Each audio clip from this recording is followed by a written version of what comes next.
Good evening, everybody, and welcome to this impromptu podcast all about, well, the Game Awards and the reaction. Yes, you've probably seen about 50,000 reactions so far, but you haven't seen mine, and you really haven't heard from me a whole lot in the last couple of weeks outside of my announcement for a new VR game night, which I'm hoping to carry off on January 3rd, but I'll have more about that later.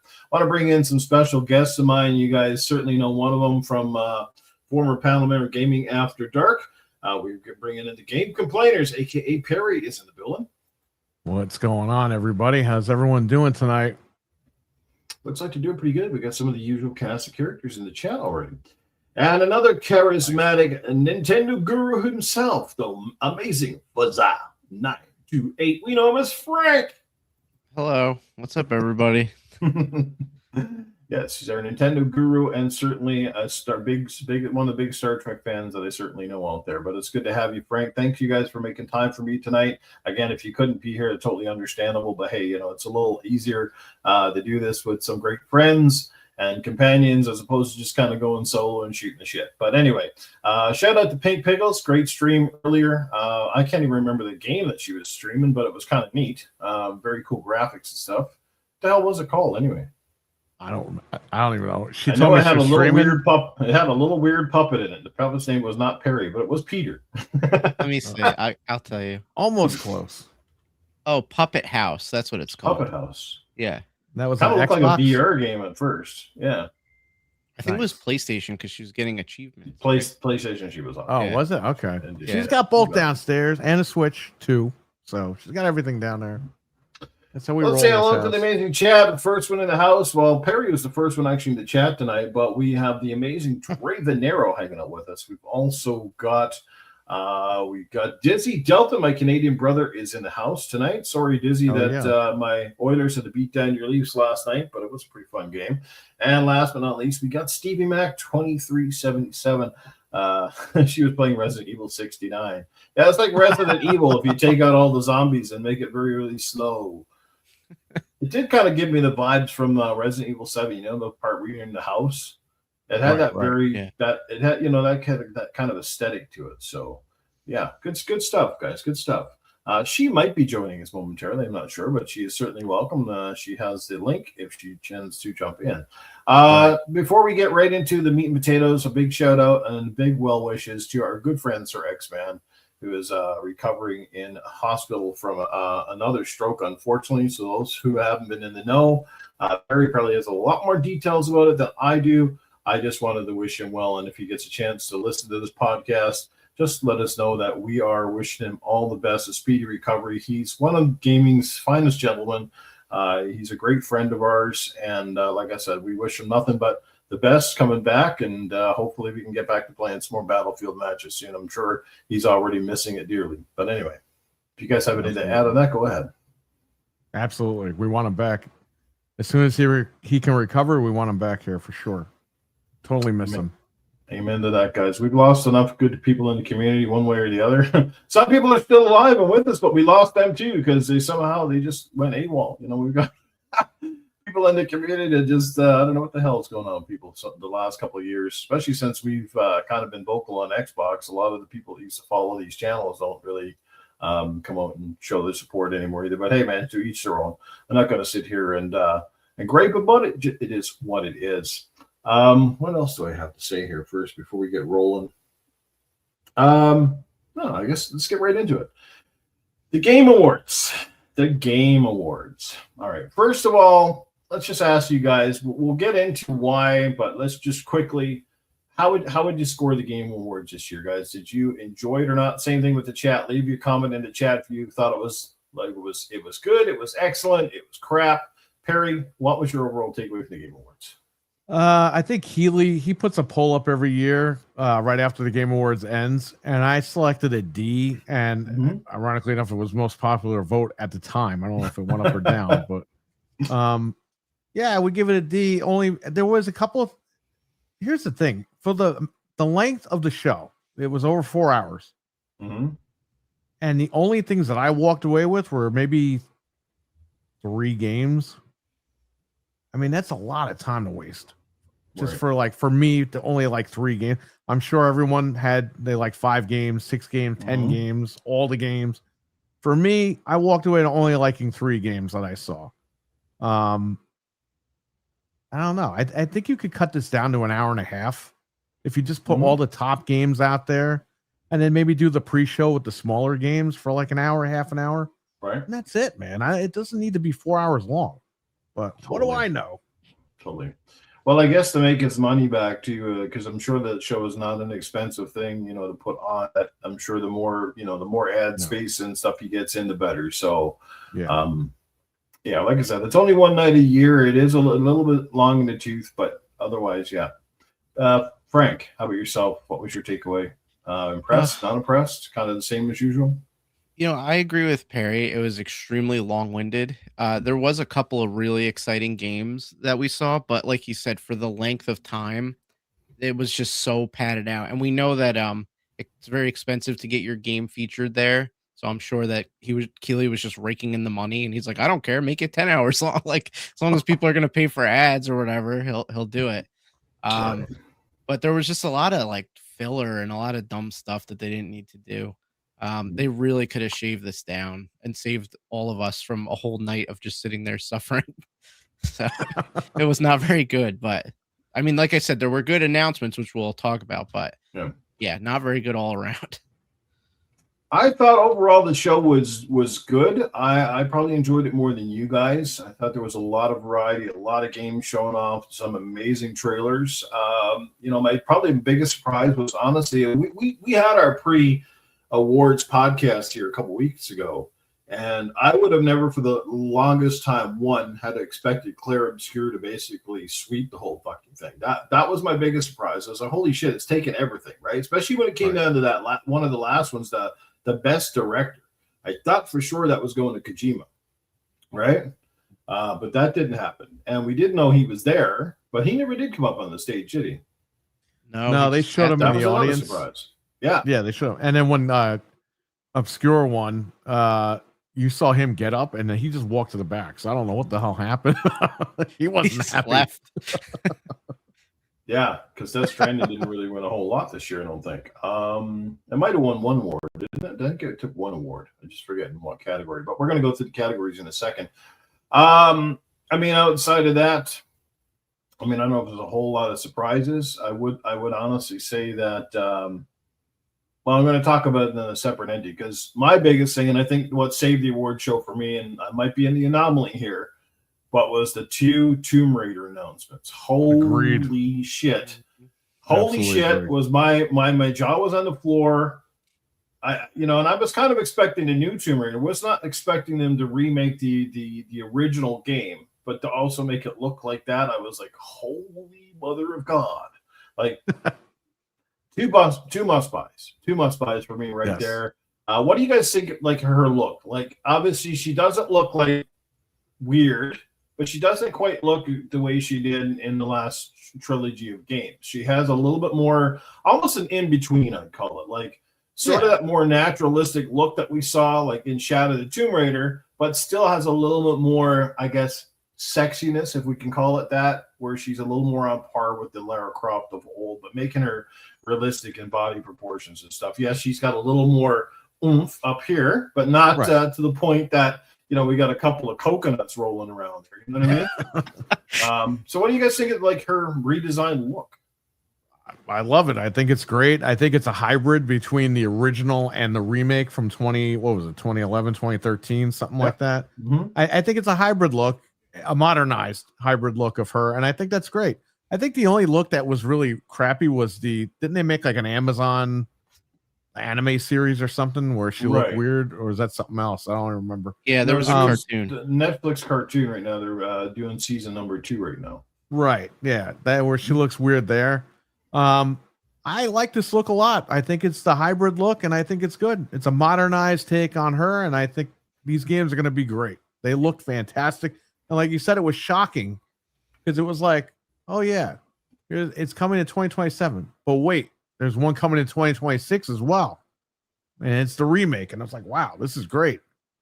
So can't wait for that.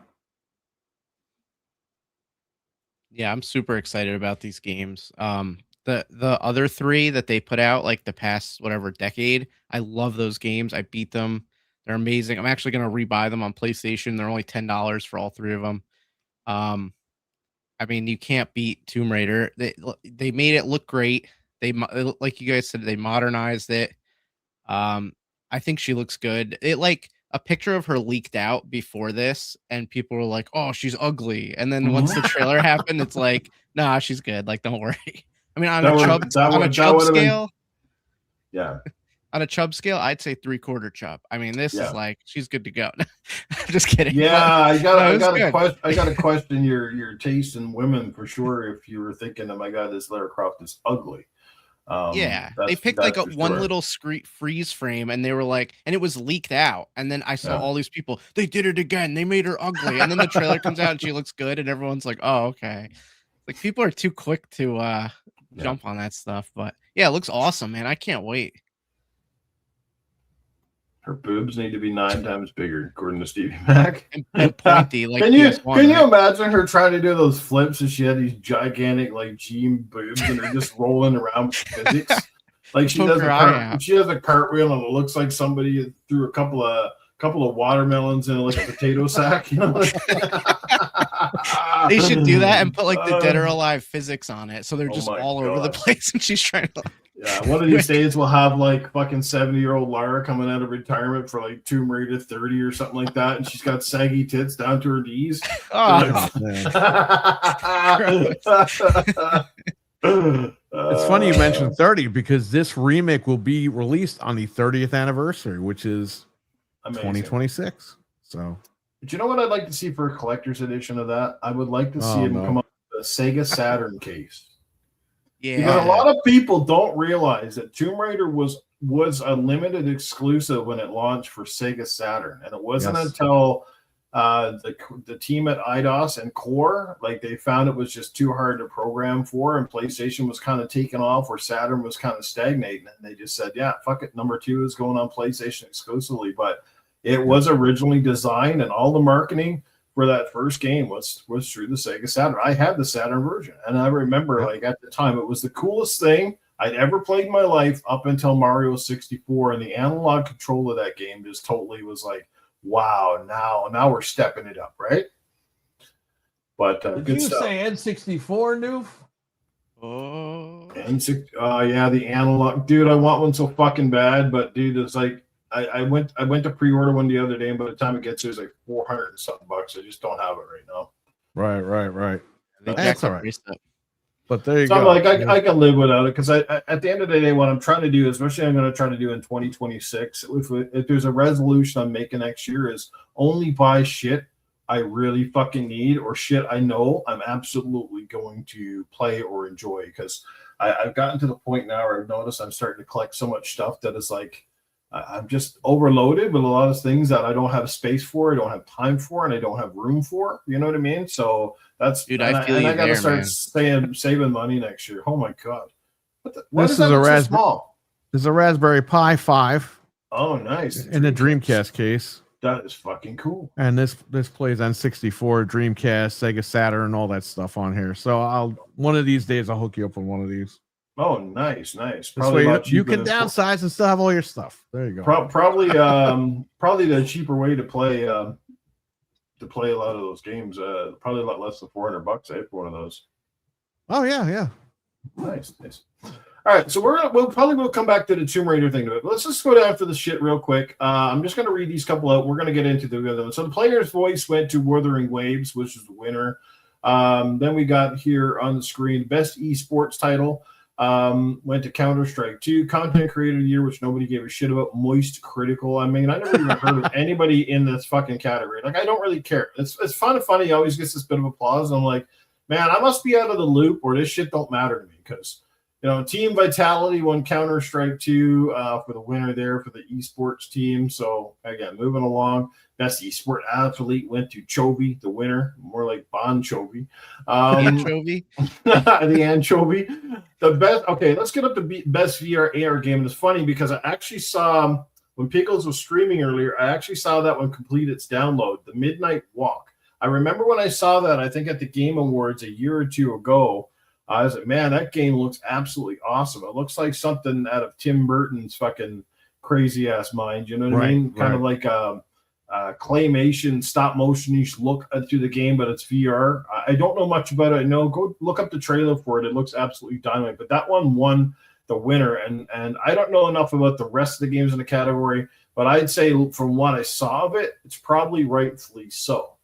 How do you guys feel about that category, or probably not much to say on? You know, I bought that Xbox Oculus that earlier this year that I hooked up, and I friended you on there, and I never turned it on. So I got to get it out of the closet, update it again, turn it on, make sure it works, and then check these games out. But I remember the trailer from the Midnight Walk. They showed, I think, that trailer a couple of times over the years. And yeah, the Tim Burton style is crazy looking. I know Frank was also excited about that game as well. Yeah, I don't have. It kind of reminds me of the artwork from the Little Nightmares game. It's got that really spooky, funky looking art style, but it looks fantastic because of it. You know what I mean? Oh, hell yeah. Yeah, I don't have VR, but I did check it out on PC because you don't need to play it in VR, and it's pretty cool. I mean, I only played a little bit of it, but I didn't play it. The art style is really good. It's just like a fun little game. It's up, you can check it out on PC even if you don't have VR. It's a platform, and you're sort of like what, like a pot or a kettle or something like that with like a little flame on it or something. Yeah, it's weird. It really gave me vibes of like post-apocalyptic, and you're like a little spirit or something. I don't know. Like, it's really cool. And I kind of stopped playing it because I was like, well, eventually I'll get VR. So I figured I'll play it like correctly because I didn't want to really spoil it for myself. That's why I only played a little bit, but it's pretty cool. Next category, which none of us give a rat's shit about. Best mobile game went to Umamu Sume Free Derby. Yeah, right. Just the name alone is like, holy fuck. I don't even know. That's what I said when it got announced. I said, "Oh, Umama Sume." Your mama Sume. Yeah, she did. Yeah. Yes. That was what the guy said when he shit the idea out on the toilet. Speaking of shit out on the toilet and weird shit, okay? How about can we give an award to all the weird fucking game developers and people that went on the stage this year? Like, the Game Awards are getting weirder by the minute, and it's not fucking hard to see, especially why Western game development is in the fucking toilet. Now, I don't mean to be like, what do you call it, like a stereotype or whatever, but like, holy fuck, these people. Like, they're all fucking they look like kook balls. They're definitely not the kind of people I'd ever want to fucking work with or hang out with. Like, the whole Claire Obscure team, first of all, is what the fuck is this? I thought the Joker was going to come up with his group in the 1989 movie. They're going to start painting the walls and shit, you know? Remember that part? Like, what the fuck? Or we're going to have Rat and I like this one, Bob. Fucking run across the screen. Like, not only them, but then it was like even the girls that were kind of on stage are all either like goth-like and fucking, and then you got that fucking Erika Ishii or whatever the hell it is. You see the memes going around of her? Like, what the fuck is that? Is that the girl that like freaked out on stage? No, that's the ghost Oriental of lady girl that played Ghost of Yote. Oh, right, okay. They kept showing her Will eating Meccano popcorn. from WWF. Right? She was literally sitting there eating popcorn all night. Like, every time they go into her, she was like, oh, eating popcorn. Fuck, man. Honest to God. We were watching it, ragging on those guys too. Like, everyone looked weird. You're right, 100%. Am I not the only one? It's like a lot of the devs that came up, like, none of them dressed really nice. They all had like, if they wore a tux, they'd have funky sneakers, or there was a lot of weird like just wardrobes. And like I said, you had an abundance of weird haircuts and nose rings and every fucking thing going on under the sun. And it's like, yeah. But you notice one trend about fucking Korean developers and Chinese developers and Japanese developers? They're putting out like games like fucking like clockwork right now. Like, fucking, they basically dominated the show. If you watch half the trailers, they're all coming out of fucking China and Japan and Korea and those places. It's like, what the fuck? Yeah, and the girls are actually sexy in their fucking games. And then every Western developer is over here with fucking googly-eyed fucking like, what the fuck, man? Right? Yeah. I can argue with that. Holy man. Like, I just wanted to rest on that because I was just sitting there and shaking my head watching that shit the whole time. It's holy fuck, dude. I'm not saying I can't slunk out of the them all. basement. right? Yeah. Oh, speaking of, okay, let's go back to the weird part. Let's start off at the start of the show before we get back to the awards. So we finally found out what that weird fucking statue was all about, right? And apparently it was divinity. What did you guys think about that trailer? Because apparently there's a lot of people complaining about it because that was a pretty vile, wild. Weren't the people having sex in that trailer? There was sex. There was burning a dude alive in the middle, like witchcraft, and shit coming out of him after he fucking exploded into some monster. Like, what the hell was that? Well, if I'm the Muppets, I'm kind of pissed off because you got the Muppets at an award show, and then you got that trailer showing. This was going back to what you said earlier, so there you go. That's awesome. And then you got the picture of Vigo in the background. Fabulous. Oh, yeah, I was taken aback by that trailer because we were watching it and I'm just like, wait, number one, there's people having sex right there, but also it's like really gross. I was like, is this Saw the game? Like, there's so much nasty stuff going on. You know what? Honestly, for a second, you know what I thought it was because I saw the shit burned into like the scars, right? Burned into the guy. I almost thought it was a sequel for Dante's Inferno. Right. Yeah, yeah. I was like getting the Dante's Inferno vibe. I was like, shit, is this a Dante's Inferno game? Because that'd be so fucking cool. And then it's like Divinity. I'm like, ugh. Immediately my fucking my whole thing just dropped. Yeah. Right. I've never played any of the Divinity. I can't tell you if they're good or they're not, but because I haven't played them, I'm just like, there's probably a reason I didn't. Right. Now, see, Disney Dallas's daughter was watching. She was probably mortified. Like, what the hell is that? Oh, Dad, what are they doing? Orgies and witchcraft. Like, what the hell? And then Resident Evil shit. Like, you know? But Perry's right, though. The Muppets are there 1 minute, and then the next minute they're showing this. It's like, what? Like, yeah. Who cut this whole show together? You know what's crazy? Miss Piggy is sexier than most of the people that went up and accepted awards. Well, it's pretty much confirmed that Keeley like had sex with her because he pretty much confirmed it at the award show. So, Jeff Pigley. Yeah. Yeah,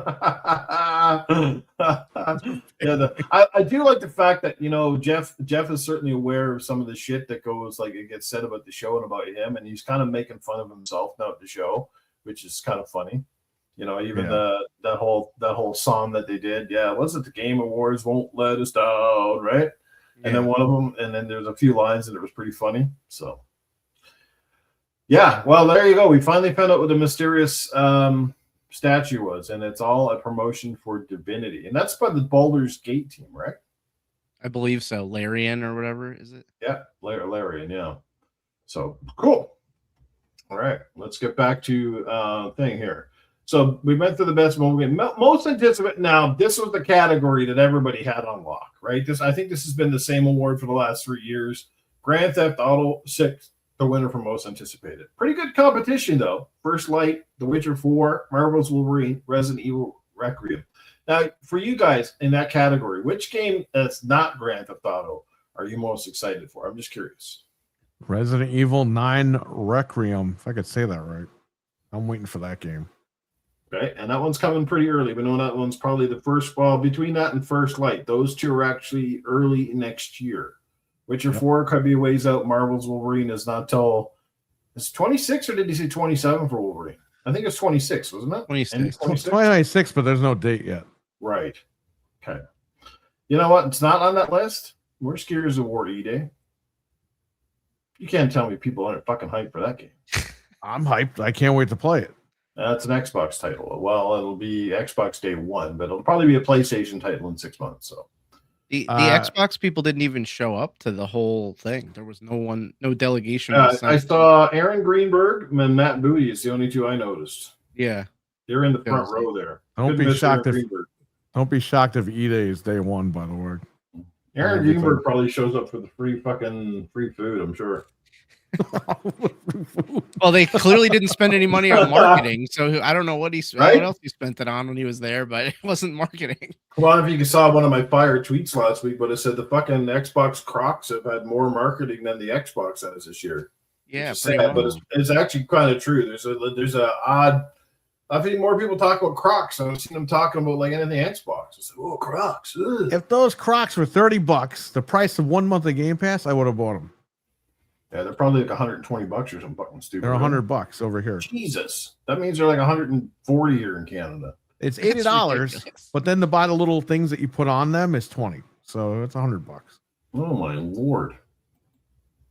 What's going on? Venom Dave's in the chat. Tizzy Delta's still with us. He says, I didn't even know why they had Witcher 4 on there as they didn't even have a year announcement. Yeah, exactly. I mean, that's weird. Most of this, it should be there as much as Grand Theft Auto because you've been announcing Grand Theft Auto 6 for what, 4 years, 5 years or something like that. And every year we keep thinking we're going to get it. We don't. So, I mean, each his own. At the X Crocs, yes. Oh my God. Crazy shit. Yeah. So, how about you, Frank, of that list? Resident Evil as well for you? Resident Evil and Witcher 4 is anticipated, but like you guys said, I wouldn't have put it on the list because it might not even come out like this gen. Like I might be a grandfather by the time that game comes out. Did you see the teaser for that? It's not running on like Xbox and PS5. For me, I would actually go over Marvel's Wolverine only because I know exactly what I'm getting. I know it's guaranteed a game that I'm going to like. And I'm not as big a Resident Evil fan as you guys are in the panel. But speaking of Resident Evil, and that was a big surprise at the show, was we finally got to see some more footage of the game and a very surprise footage. Some people sort of leaked it prior to, but yes, it looks like the return of Leon Kennedy. And I don't know you guys, but I'm first going to say, holy shit, I like this new look. He looked even more badass than before. He had this almost like Dolph Lundgren look from the old days, you know what I mean? Right. He looked pretty fucking cool. And that action was like good because I was thinking, man, I'm not taking this Resident Evil if I'm just going to be like some 20-something-year-old girl just running around from giant witches in a house. We were the same way. Yeah. I was like, there better be some traditional Resident Evil shit in here. And then I was like, yep. When I saw Leon, I was like, okay, here we go. The guns, the gore. Now we're talking, baby. Let's go. What do you think? It's exactly what the fan base needed, especially this is the 30th anniversary when this game comes out. Not on the same day, but it is the 30th anniversary time period. And the game actually does take place 30 years after the original incident. So it's all like tying in together.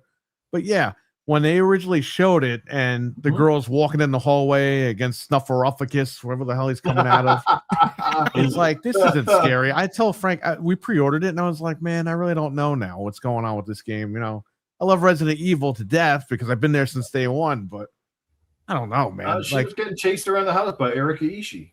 Yeah, like what the hell is that all about? She was looking for her popcorn. Where's my popcorn? Man.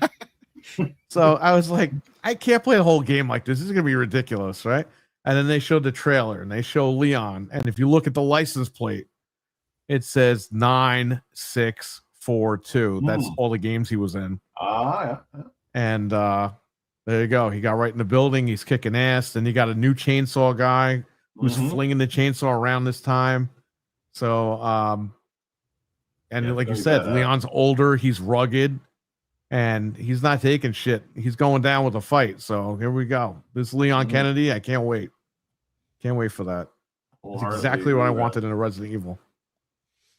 When we were watching that, like afterward, I said to Perry, I was like, whoever made that trailer needs a raise because they increased the hype for that game by like 1 million. If you can watch that trailer on 4K on the YouTube channel of Resident Evil, check that trailer out. I think it's called the third trailer.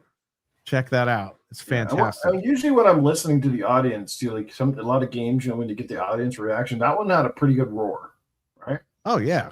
So there's definitely something to be said about traditional franchises that, honor their lineage, but bring something new to the table. And if they have the best of both worlds, that little bit of that real hardcore horror that we kind of saw, especially in number 7 and to some degree number 8, and then they bring it back for this one, and then they bring back sort of that Resident Evil 4 style kick-ass action. I definitely think they're on for another hit on their hands. I mean, Capcom did a pretty damn good show here. We didn't see any more from Onimusha too, did we? No, not on this show. There was a lot of games that looked like it. I was like, holy fuck, there's a lot of these samurai, Japanese, there's a lot Chinese of them. games. You're telling us. I was like, man, every fucking game has got some mythical dude with a sword or whatever. Like, what the Frank fuck counted 20 sword games at this show. Yeah.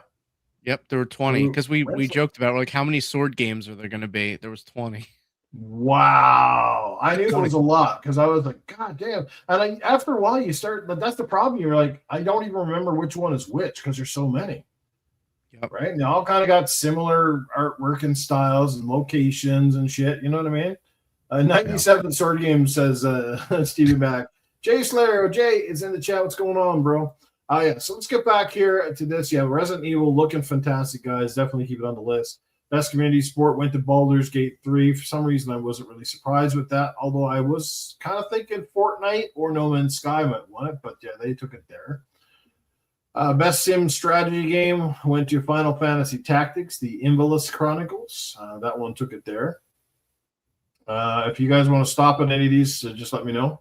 All right, best multiplayer. This was an interesting category. Only a couple here that I felt were really, really top notch, but the nominees were Battlefield 6, Arc Raiders, Elden Ring, Night Rain, Peak, and Split Fiction, with Arc Raiders picking that one up. Now, I don't know how many people in the chat, including the panel, who's been playing Arc Raiders? I have not, and to be quite honest with you, I'm one of the few people that's like, I got no interest in it. It's another fucking looter shooter. I mean, I agree. Maybe someday I'll try it, but I am not paying $50 for another game that I personally don't see me having enough time in my reservoir to even put serious. I got 4 or 5 people saying, "Newf, buy this game, buy this game." But okay, so I'm going to buy it. So you'll play with me once, and then I'll never see you again for the next 10 fucking years. I'm not fucking doing it, right? I'm tired of doing that shit. I buy all We're these right games. there with you. I'll play these games with you, Newf. You just buy the game, and then you play the first time, and they fucking disappear.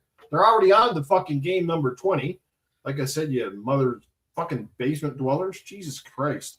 I agree. That's why this will be a $10 game, and I'll pick it up. So fuck it. So Arc Raiders, it might be cool, but not my fucking company. But it did win. So take it away, boys. How do you feel on that? I didn't play it either, but like I agree 100% with you. Like the game, I think it was on sale digitally for $40 or whatever. But I don't know anything about it. I didn't even know it was a thing. People just keep talking about it, and I'm sure it's good. But I checked out some gameplay online, and I'm like, you know what?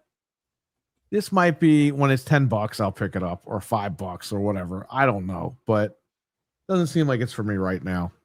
And again, I'm not crapping on the game. I'm just saying it's just not a title for me right now.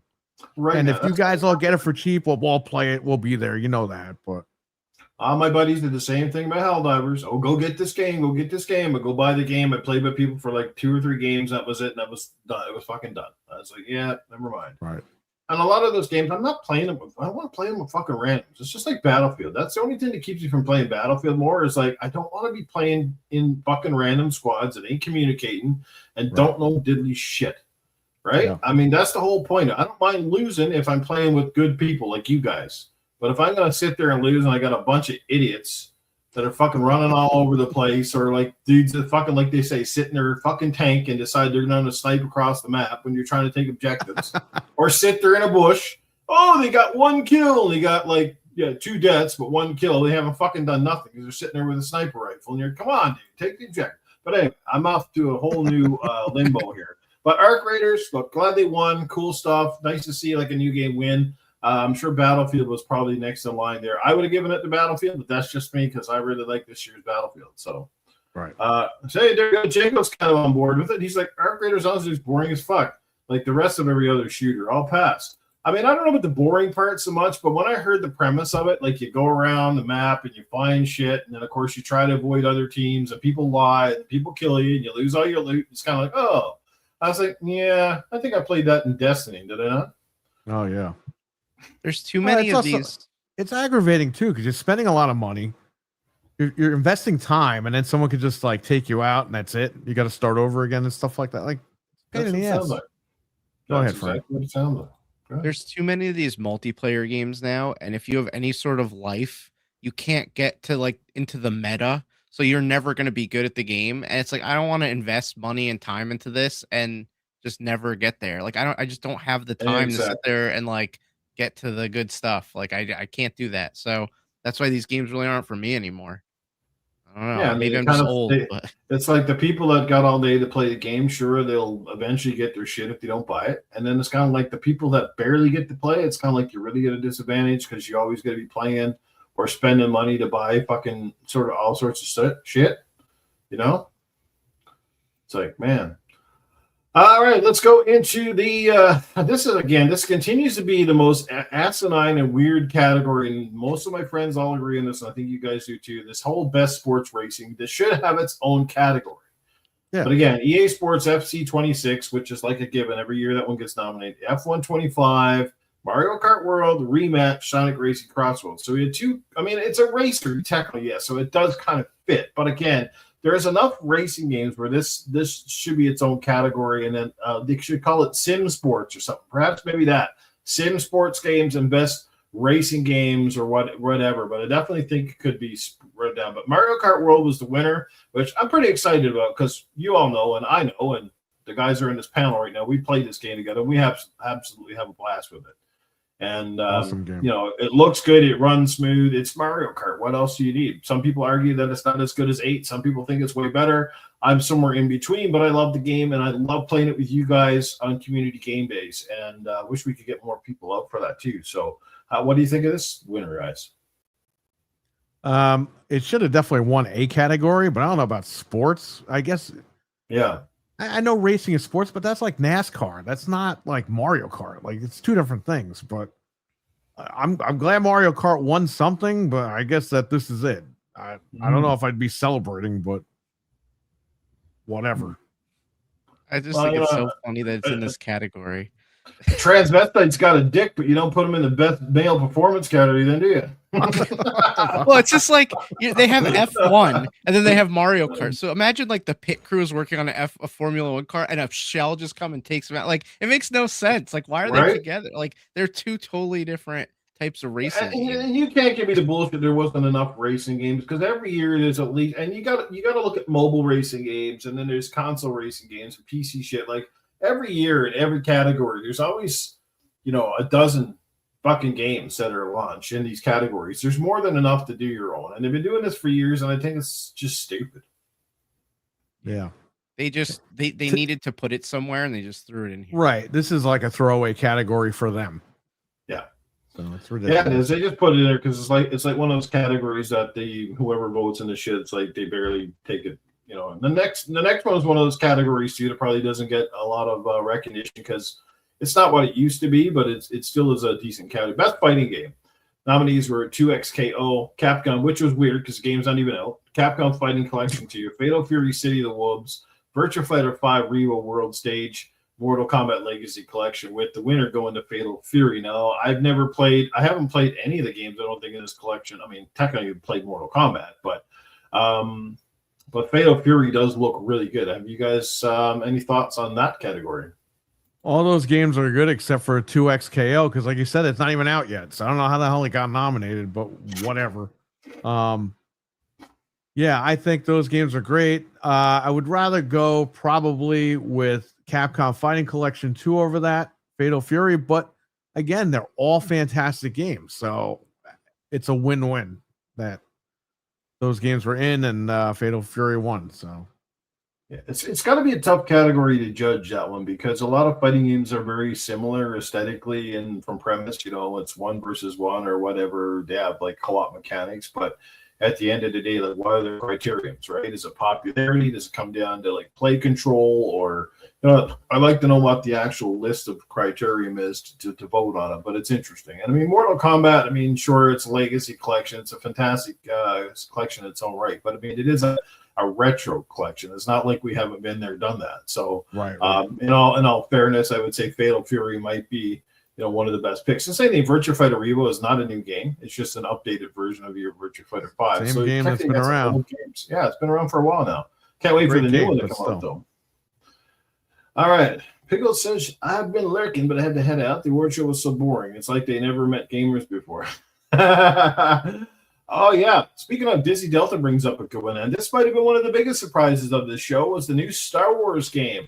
Was it not Knights of the Old Republic, the Fate of the Old Republic, and it is being made by the original creator in Casey Jones. Casey Jones? Ninja Turtles? Casey Hudson. Casey Hudson, yes. Casey was the original designer in Knights of the Old Republic and Mass Effect. There's some bad news about that, though.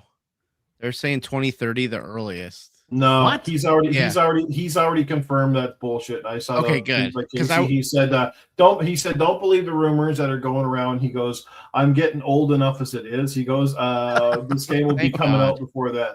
Thank God, because I was like, why did they show this? Like, I can't wait that long. What am I gonna do?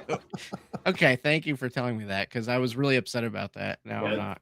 Dreadpool's saying that Game Awards nominated the Dreadpool VR game before it was even out. So, yeah, sometimes the shit doesn't make any sense. These shows, man. But yeah, that was a huge announcement. I would say Star Wars had a big presence at this show. Like lots of new games, that Pod Racer game or whatever the fuck they call it. Yes, Pod Racer. I'm so excited. There was another game I think showing off too, wasn't it? Like 3 games or something. I remember the 2. Let me see. It was definitely those 2 for sure, but I could have swore there was another one. Yeah, Casey Jones. Yeah, there was another Star Wars game where they were on the ship, and then they got off the ship. Galactic Racer. No, it says 2. 2, okay. 2 unexpected Star Wars games made their debut. Right.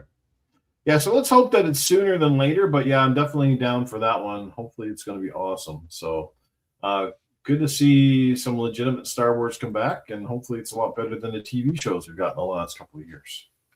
Let's hope. All right, let's go back on. Okay, next one was best family game, and this one was not entirely surprising, but it was a pretty stacked category. Donkey Kong Bonanza, the winner. Lego Party, Lego Voyager, Split Fiction, Sonic Racing Crossover, and Mario Kart World. Now, honestly, a lot of us picked Mario Kart World to win this one. Donkey Kong picking up the award, which not really surprising, but surprising at the same time because I don't know how Donkey Kong Bonanza is as much of a party game or a family game as you would say Mario Kart, where you can play with more people. I don't know. You guys want to weigh in on that one? Yeah, I don't get that either. It's a single player game, so I don't know how that's going to work, but they won. There is a co-op aspect, isn't it, Frank? I think very minimally. Yeah, but I mean, like Mario with Cappy, right? Yeah, it's like you can do like you control a cursor and you can like do some stuff. And I had a problem with them putting it in this category. Like I love the game. It's probably my personal game of the year, but why was it in a category with all these multiplayer games that make way more sense? Like I don't know. They really I would have went with Split Fiction because I played that with her earlier this year. It was really good. Yeah, that's a really good game that you play with your family. That's a family game. It makes sense. It fits the category. Bonanza is just a good game. But it's not really a family game, like Newf was saying too. It's like I don't know. I don't know. They really just shoehorned it in there because they weren't going to give it anything else, and it obviously deserved an award. But I don't know why they did that. Like it makes no sense. It was kind of dumb. But anyway, Donkey Kong picks up the. I don't really no complaints. It was a fantastic game, and like a lot of people said, I didn't think it was going to win Game of the Year. I mean, it's in the category. It was nominated, so that in itself is it's a massive prestige. But I just felt like it was up against too much competition here, and it is a blast. It's just a great game. They knocked it out of the park. For anyone who's mostly played, I haven't heard anybody yet say like they didn't like the game. So that's good. It's been a pretty good year for Nintendo, at least from that perspective. So. All right, let's move on to the next one. We got Best RPG at Kivers. There we go. And this is where this game starts cleaning everything up. And that is Avowed, Claire Obscure, Expedition 33, Kingdom Come Deliverance 2, Monster Hunter Wilds, The Outer Worlds 2. That was a pretty stacked category this year. There's some good RPGs in there, but Claire Obscure takes it as Best RPG. Now, I got to ask you, Claire Obscure, obviously, and this is the big conversation about the Game Awards, my biggest surprise was how many awards it won, and it won in some major categories. The fact that it won the Game of the Year, okay. But the fact that it kind of cleaned up on every other category was like, what the hell, man? I don't think I've ever seen that at the Game Awards. One game just absolutely dominate. Normally, they flip one or two, or what's the largest winning game prior to this, like 6 awards or something like that? Yeah, they definitely had them before. I can't remember what it was, but I do remember there was another game that did this, and Keeley was always happy when he announced it, and everyone was like, dude, what is wrong with this? Like, is this thing like rigged or whatever? Even though we do know that they do set this up behind the scenes with so let me just get your takes on it. And the people in the chat, guys. What if you, especially if you finish the game? I mean, I'm just gonna say I played the game. I only played several hours of it. I wasn't very far, so I didn't get a real good take on the game, because a lot of times you get in those games, the story starts off a bit slow, and you kind of got to get to the tutorial bullshit and everything else. And by the time I think by the time I was starting to get into it, I think my Game Pass had run out of some bullshit. But that's where I started to play it. And thank God for Game Pass. And then again, it's one of the great things about Game Pass is you don't have to splurge $70, $80, $90 on some of these games if you're not 100% sure about them. So again, that is one thing I'll never shit on Game Pass for. It's amazing when you want to try games like this, and a game like Claire Obscure benefited greatly, I think, from having that exposure in Game Pass. But it turned out to be, apparently, according to many, a very fantastic game. So who played it?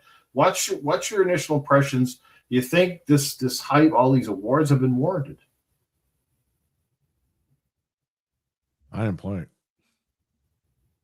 Yeah, I didn't play it either. I'm like open to checking it out when it's super discounted on sale because I do like RPGs. But I don't know. I watched some stuff on it, and I didn't really think it was something I was gonna like that much. But I mean, I guess if people like it, the people like it. If people like it, they like it. Like I said, I know I never. My theory is I don't like to shit on anything I haven't played. Right?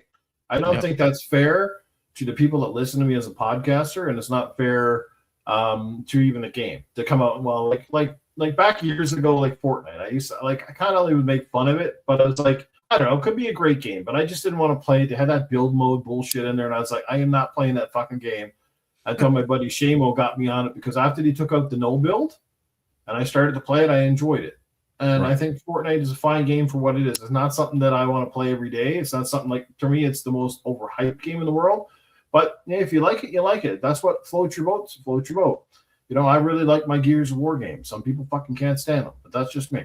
But anyway, that's how I feel about it. So I don't want to be like, yeah, I'm Claire Obscure. I do think, like, again, winning all the categories seems a bit odd to me. But again, I can't really 100% go against their decisions because I didn't really play and beat the game. So I can just, kind of wing it. You know what I mean? Yeah. Yep. All right, scrolling up, obviously. So it took best RPG. Now, best action adventure game. All right. This one went to Hollow Knight Silk Song. This game has been getting a lot of hype. Split Fiction, Indiana Jones and the Great Circle, Ghost of Yotei, and Death Stranding 2 on the Beach. So pretty stacked category there. Indiana Jones, I did play. Of all these lists, that's the only game I've actually played. I do own Death Stranding 2, but I haven't played it yet. And I'm dying to play Split Fiction, but I don't have that game either. So I don't have much to say on it other than, people did say they really liked Hollow Knight. The first game was pretty good. This one was highly anticipated. It came out. I will say it's been a great year for not only just Hollow Knight, but for like what we call like the side-scrolling pixel art, hand-drawn kind of games this year, guys. Wouldn't you agree? Like, it's been so many good games this year that are kind of a throwback to the retro days. Yes, there's been a lot of them. I played everything on the list except for Ghosts of Yotei.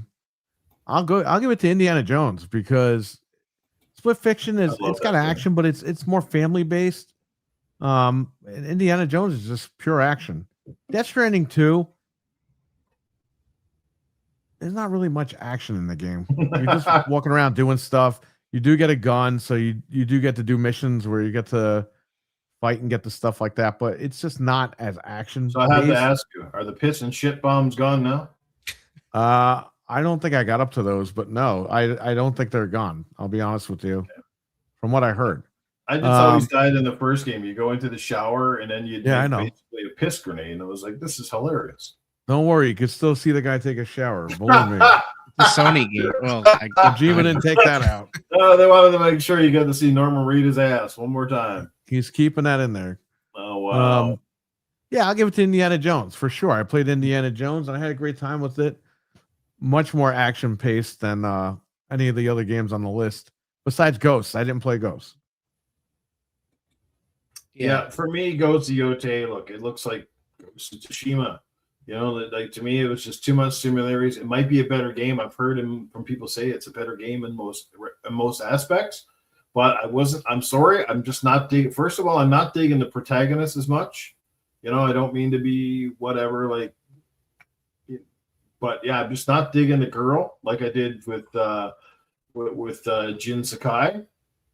And again, it looks just too familiar. And I've been down this road already, like on several occasions. I've been down this road with Spider-Man 2 and God of War Ragnarok, where to me, they were fucking just the same goddamn game we played the first time. They just rehashed a couple of things and call it a new game, but essentially just looked and felt exactly like the game before, which in some cases I'm not saying is bad, but like it just didn't differentiate itself.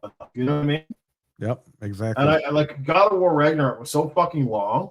I was like, can this game just be fucking like I love the first game. Couldn't wait to get through the first game. And then the second game was up, and I was like, oh my god, can this fucking game just end already? Like, oh my god, go here, collect this, and go over here and collect that. Get in the boat, get in the fucking thing, and then fucking chat with the fucking little dink every fucking 10 minutes, you know? And then he goes off in his fucking little missions, and oh my god. The fetch quests. The fetch quest, dude. Sick of fucking fetch quests. Yep. Frank, he stopped playing Ghosts. What happened? I have Ghosts of Yotei, and I played a lot of it. I thought honestly you stopped playing it. Yeah, when I first got it, I played like hours of it, and I honestly think the first game is better. Like okay, exactly like you said, with God of War and Spider-Man, this suffers worse from being the exact same thing. In my opinion, like I think Spider-Man 2 and God of War were a little bit different, whatever. This game is exactly the same. Like the protagonist is a lot less interesting. The story is a lot less interesting. I don't know, man. Like I don't know what they were thinking with this one, but see, out of people could say that to me about one of my favorite trilogies, and that's the Tomb Raider reboot trilogies, right? 2013, Rise of the Shadow of the Tomb Raider. But if you play those three games, to me, they were similar in feel. Like it's like playing Call of Duty. It felt like you were playing the same game from a mechanics perspective, but they looked vastly different, and they played vastly fucking different, and they had completely different stories and completely different sidelines. You know what I mean? Right. That was the difference. But like God of War obviously made two games, and they were still set in the same setting. So they're both in the Norse mythology. A lot of the environments looked exactly the same. You know, like, yeah, the kid grew up a little bit and blah, blah, blah. But you were still kind of like in that verse, whereas like Tomb Raider was always different. And Tomb Raider didn't bore me with all the RPG mechanics. Like the one thing the old God of War had, like God of War 3 was awesome because to me, God of War 3 was great because it didn't have all that bullshit about the armor. You didn't have to get this piece of armor and add this piece of armor and add fucking charms onto it and add snakeskin fucking underwear and make sure you had, you know, a diamond pelted fucking shield and like all that bullshit. Like they just give you kick-ass fucking weapons. That's all it was. And then you just kind of leveled things up a little bit. But it felt like it was action. It was in your face. It was raw. And then all of a sudden, let's turn God of War into a fucking action RPG. Where basically half the game you can't beat unless you beat the boring missions for the first 40 fucking hours until you're high enough level to fucking beat a Valkyrie. He'll kick your fucking ass. It's like, can we knock off with this fucking shit? Right? I know. That's what they pad it though. They can call it replay value. Yeah. They add all these fetch quests and all this BS to try to make people think they're getting their $70 worth. Yeah. So that when they raise the price, people will be like, so that when they raise the price of the games, they're like, oh, well, you got 60 hours in God of War for $60, $70. Imagine how much more you're going to get for $100. It's like, guys, we don't have time for all this stuff, and you want more money. Like, yeah, it's like going through a fucking strip club and she fucking teases you for 3 hours, and then all of a sudden you come in 20 seconds, right?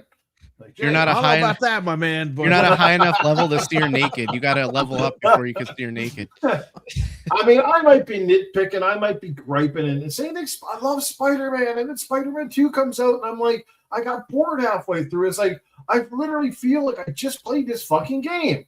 And then you got fucking Stinkwad Miles Morales. Just give him his own game and keep him out of the fucking. I hate that fucking shit. Right? He's not fucking Spider-Man. Okay, he's Miles fucking Morales. Right. Peter Parker is Spider. He's the only Spider-Man I've ever fucking known. Right? Well, Spider-Man 2 also suffers from a very boring story. Oh, bad. And then you're doing all these mini games, like you're going to a bootleg Coney Island, which really isn't Coney Island in the game, and you're playing games and doing it's like, dude, I just want to play a Spider-Man. I don't care. I don't want to do Date Simulator here. I want to do Spider. And then they're borrowing from the Tobey Maguire movies, but they're trying to be the newer movies with Tom Holland. It's like they don't know what the hell they're doing. Yeah, when they took out the original Spider-Man act and changed it, I was like, why? The original guy looked a lot better to me than the guy they replaced is like, oh, I can see where to go with this. He just wanted a guy who resembled Tom Holland.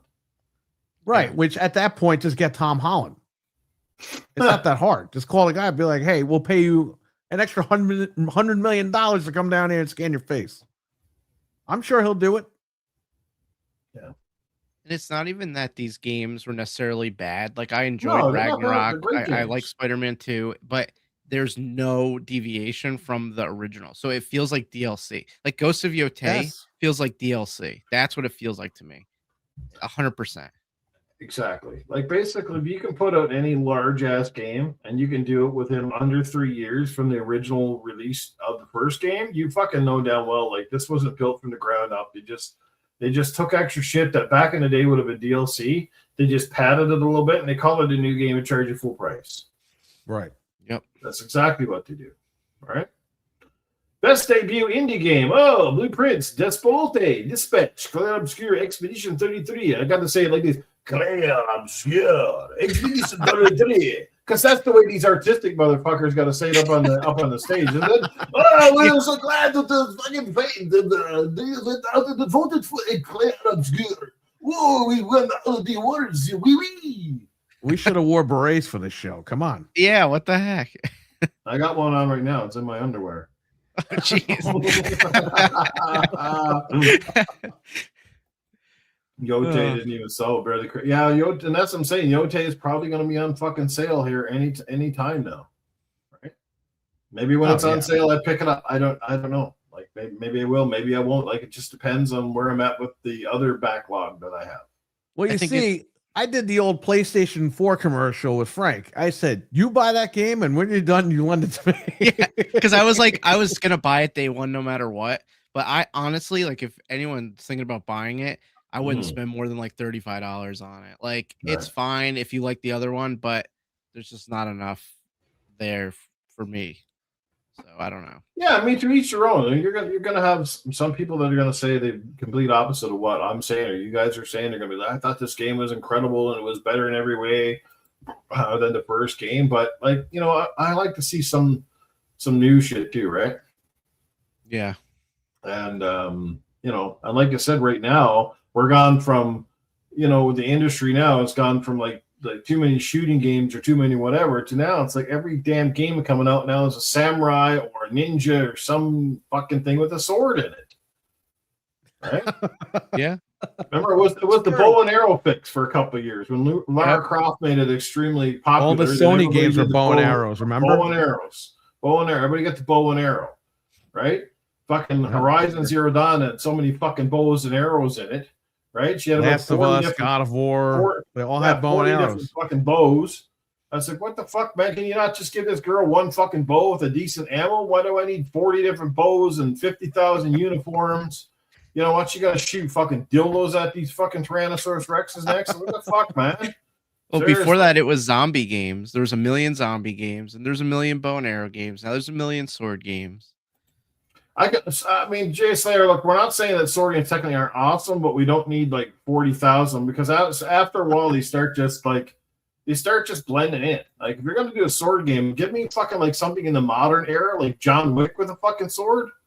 That'd be kind of cool. But everything is like feudal Japan or something with monsters or something with transvestite fucking Tyrannosaurus Rex ladies. I don't know, like everything's just weird, like just you know what I mean. Well, did you see half the game showing up the Game Awards of these monsters that they're coming up with? It's like crazy, man. Like Lords of the Fallen game and shit. It's like, you know, it looks like fucking nightmare shit coming at you now. It looks like something in your toilet manifested with something in an alien, and fucking all of a sudden you got a shit weasel. Well, like, you can't even tell what it is. It's not like they're like. Remember when RPG monsters were like skeletons and like wolves and like stuff you could make out? Now it's like, oh, it's a giant tentacle monster with all this stuff. It's like I don't even know what I'm looking at.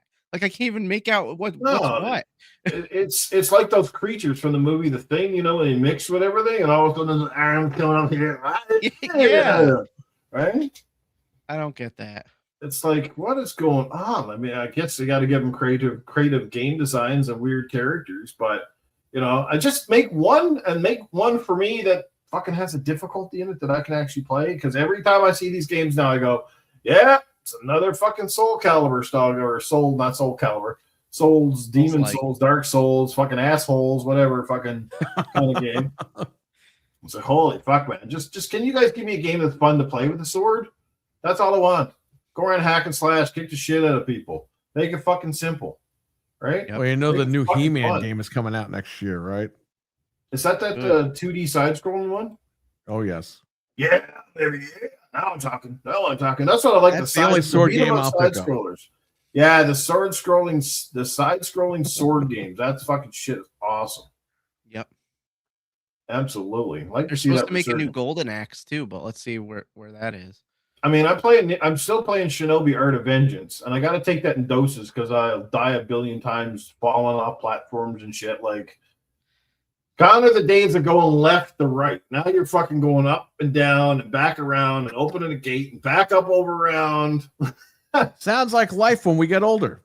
Holy fuck, yeah. It's like an old dude getting fucking lost in IKEA, right? Do you ever just find yourself dying a lot and you literally become like Daffy Duck where you're like, woo, woo, you're like screaming and yeah, like sometimes I'm like, I have to stop playing this game because I'm and then it's like most of the time it's just a jumping because you miss a platform, you fall to your death, or there's always something like, you know what I mean? Yeah, I hate that. Ninja Gaiden, I haven't played that one yet. That's on my to-do list. Ninja Gaiden 4. Can't wait to try that one out. All right, back to the shit here. Let's move it along real quick. Best independent game obviously went to Expedition 33. That one got it. That went up against Absalom Ball X Pit, which people are talking about. I saw people playing that one. The guy did the podcast a few weeks ago. He had that as his like video, Ball X Pit, and I was like, yeah, that game looks like something I will not enjoy. Blueprints, Hollow Knight Silk Song, Hades 2, Hollow Knight Silk Underwear, more like it. All right, best ongoing game, Final Fantasy, Fortnite, Helldivers 2, No Man's Sky to the win. That was a surprise because I didn't think that was going to win this year. But once again, and these guys are like the guys that made Fable, only the difference is the No Man's Sky team actually gets shit done, where the guys that make, not Fable, sorry, the fucking Sea of Thieves dudes. Oh, yeah. Oh, Rare. Yeah, see, it's not even voted for best ongoing game, so that's how bad it is, right? Their content doesn't matter. There's probably like 2 people playing it still. Yeah, it's like 2 people at the bottom of the fucking ocean. Have they ever finished a Kraken in that game, or is he still like with tentacles and no body? I don't know. I haven't played it in years. It was fun years ago, but I don't know. Yeah, so that one never got even nominated. But No Man's Sky took it, which again, kudos to them. That's one of those games that came back from the dead and is enjoying new life everywhere. Shout out to Sean Murray and those guys. I mean, it's pretty stacked. Marvel Rivals, not sure, surprised that didn't win. I almost thought this one would go to Helldivers too, but yeah, or Fortnite for that matter. All right, let's get up to the next category, innovation and accessibility. This is kind of a math category. Assassin's Creed Shadows, Doom of the Dark Ages, Atomfall, EA Sports FC 26, and South of Midnight. This is Cerebral Paul's category. He likes games with accessibility, right? Accessibility is good. When you're in a wheelchair, it comes in handy to have a wide stall where you can get in on the toilet. You know what I mean? So accessibility is good. But is Doom really that accessible? Like when I saw this, I was like, I don't even know. Like it doesn't seem accessible to me. But I mean, I played it, but you must have like, well, what's all those like control options and stuff? You know what I mean? That's what you're talking about. Control, hearing impaired stuff, the people for the colorblind people and stuff like that. Yeah. Where's my attention deficit disorder games? Did they make one of those yet? All of Sony will not be making those because they got to keep making God of War and drive everybody crazy. Yes, they got to keep making long story games. Like, shout out to Mental 9R in the chat. Mental 9R is here. Woo! What's up, Mental? Why did I think about the Muppets and Jeff Keighley? I don't know. What do you guys think of the Muppets? I mean, I think the Muppets are funny. It doesn't really belong in a sense, but hey, you know what? Honestly, Jeff Keighley is not funny, so you might as well have the Muppets there being funny. Yeah, I don't have a problem with the Muppets. It is what it is. They're part of American history, and shout out to the Muppets. They should have made a Muppets game. If you look at half the people that are getting fucking face jobs in fucking Hollywood these days, they all look like Muppets now anyway. Well, we know Keeley's a Muppet because he got Kojima's hand up his ass. But besides that, I don't know. After the other night, maybe not anymore. I don't know. I was going to say he might not have an hand up his ass after this year because he didn't even bring him on stage and he lost. Maybe that's why he didn't want to bring him up because it would have been embarrassing knowing he lost all the categories this year. He's like, yeah. I'm going to leave him down this year because to bring him up just to hype him up and then he loses. It's like maybe something went sour with those. Oh yeah. Oh, you know what happened? You know what's going sour is that Kojima's overdoing some shit for Xbox. That's what fucking happened. Yeah. He's like, I don't like you anymore. Now you're teaming up with Xbox. I might actually have to give Xbox an award. You put me between a rock and a hard place, you son of a bitch. Huh? We might actually have to legitimately give Xbox an award now. God damn it. Piss off Kojima. All right, so getting to Dark Ages won that one.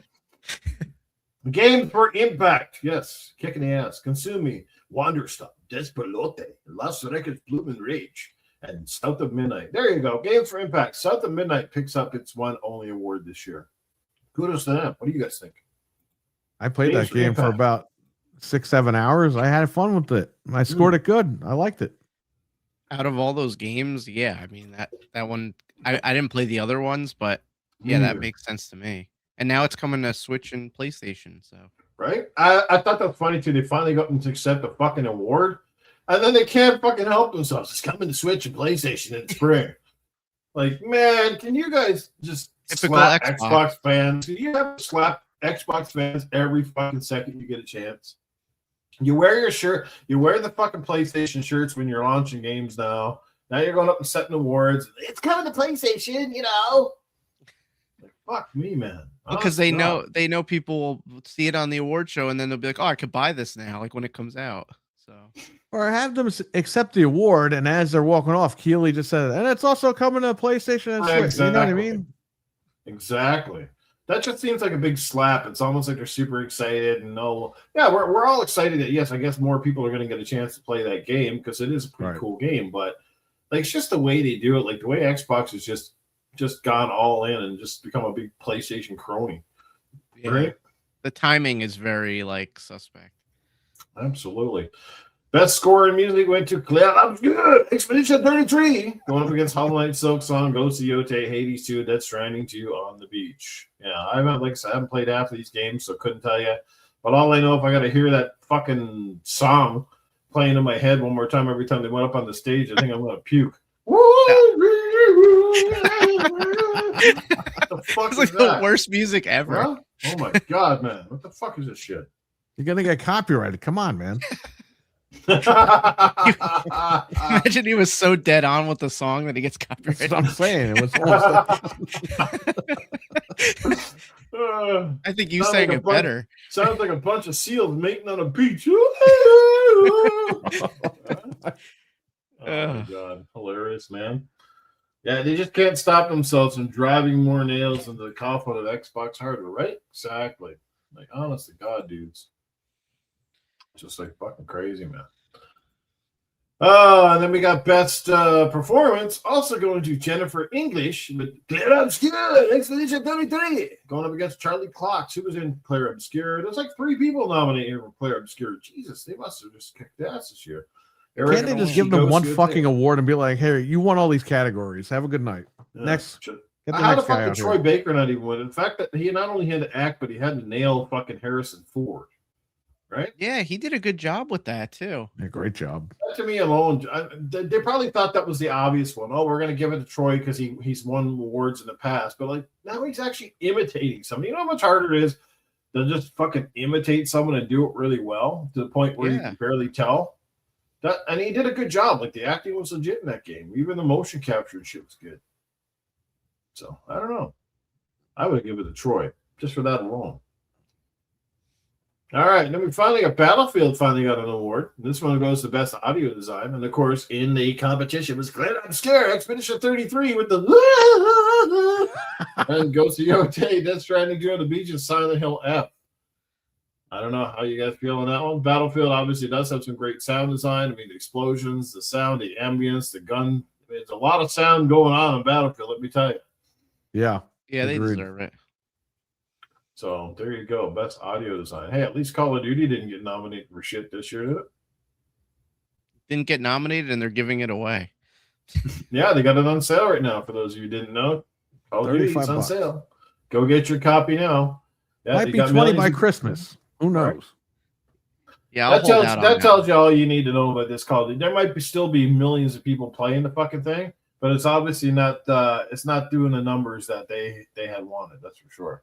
No, they came out the other day and said that they screwed up and they're not going to do back to back anymore, which is good. They have to. They have to come out and fix the problem. So yeah, it's like, why did they even start fucking doing that? It's like, why don't you let the teams you assign for each game fucking let them cook for a couple of years and make a decent product instead of like, it's just fucking weird. I don't get it. they have an opening for next year because Modern Warfare 4 is coming out next year, allegedly. Right. If Battlefield, if it tapers off by next year, they can slide right in and do a really good job of Modern Warfare 4. They got to get there. So let's hope that they figure it out because competition's always good. So best narrative went to Claire Obscure, Expedition 33 up against Ghost COT, Death Stranding 2 on the Beach, Silent Hill F, and Kingdom Come Deliverance. Best narrative. So essentially the story. It did seem like it had a pretty cool story about basically some kind of anomaly and shit would reset. People would die the year of their birth or something like that. Death Stranding, I don't even know why it's there because you don't even know what the hell's happening in the damn story. It's a figure it out kind of game. Yeah. Yeah. Didn't the baby finally leave the jar though? He's out now, isn't he? The baby is a child, and then it's not a baby anymore. And then when I played it, the guy left the baby with his girlfriend. Then somebody broke in the house. They stole the baby. They beat up the girlfriend, and then he wakes up years later, and then the baby isn't a baby anymore. I don't know what the hell is happening in that game. If it's not Baby Yoda, I'm not interested. Yeah, that should be a mod on PC when that comes This to PC. is for the neurodivergence. Like, get the fuck out of here. Yeah, you had to love this show too. And that one girl comes out and she goes, "Yeah, the announcer," and she goes, "She's an activist." And you're like, "Holy fuck! See, what's wrong with all this shit?" What the hell? Fuck me. You know what I'm talking about, right? That one girl comes out on stage. I forget who it was. This, and she's an activist. I'm like, oh my god. Not these people. Wasn't that the games for girls or whatever? There was like that whole segment. Oh my god, that was the worst that shit? segment, man. Holy shit. And it's like it's not a good showing of games that girls made. I think there's girls made way better games than that. Absolutely. True. Two girls come out and fucking one's wearing a fucking rainbow shirt and fucking sneakers and looks like a dude. Oh my lord. Games for turds.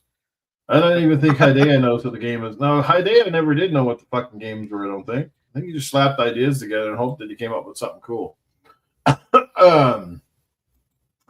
Moving right along, best art direction. This one is always, this is a very subjective category because, it depends on what you think is good. If it's just on graphic realism or stylized graphics, pretty good selection of Claire Obscure, Death Stranding 2, Ghost of Yotei, Hades 2, Hollow Knight, Silk Song. Claire Obscure, Expedition 33, won it again. So apparently it wasn't even unique though.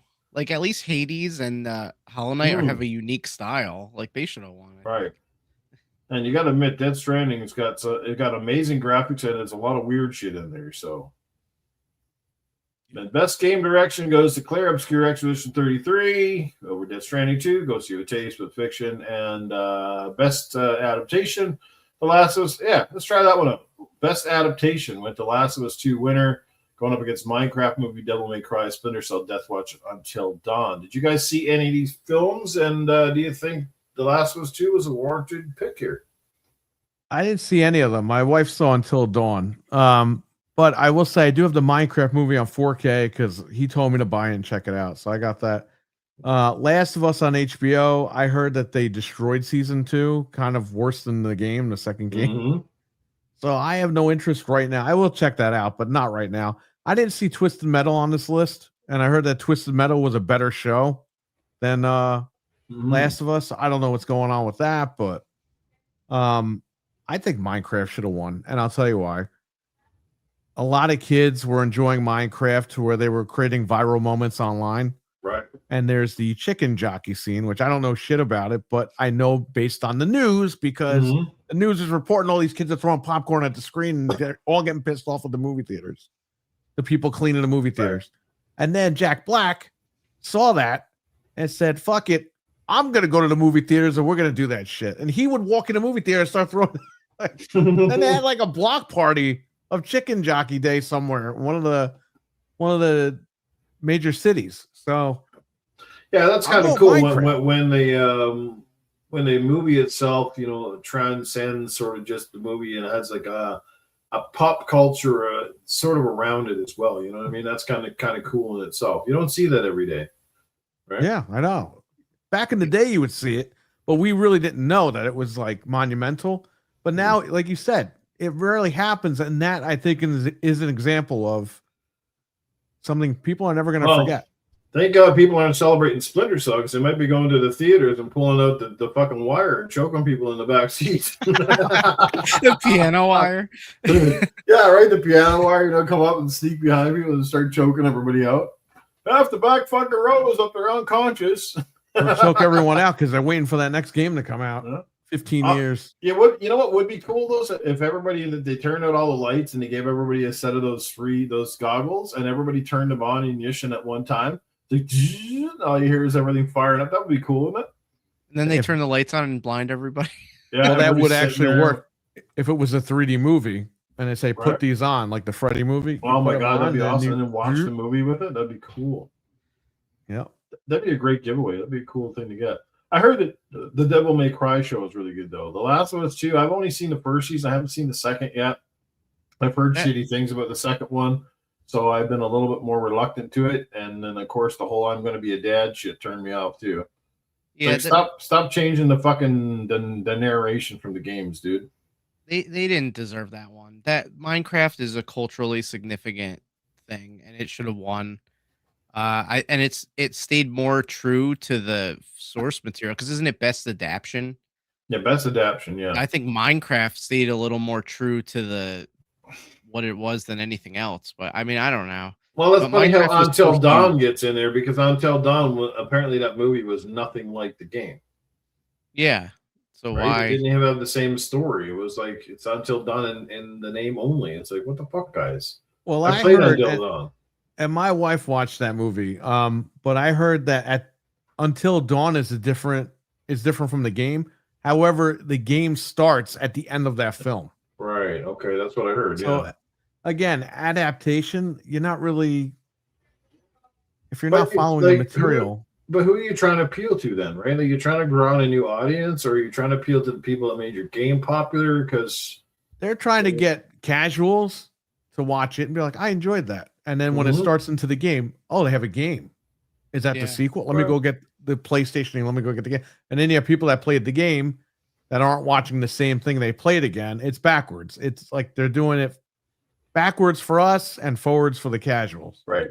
So And I guess That's the way they speaking then work, of similar things on a similar topic, obviously the cast of Street Fighter came out, took a crack at the yes. Mortal Kombat people as well, which was a joke in all fairness. But what did you think of that? Because I saw the trailer for the Street Fighter already, and I get cringe written all over this one again. well, the original movie I loved, and it's cringe. Mm-hmm. A lot of people hate it, and that's fine. It seems like they're following that tradition of we know this movie is going to be fucked up, but we're just going to have fun with it. And it seemed Right. like this cast is down with that. So, and calling out the Mortal Kombat guys, that was funny shit. That Yeah. was really funny. Yeah, it was meant to be a joke. It was funny. Yeah. Didn't show up to the show, their budgets or something, was it? What was it you said? Yeah, they said something like that. Like, they don't want the money and they don't want to be here. We'll take the money and we'll be here. Like something weird like that.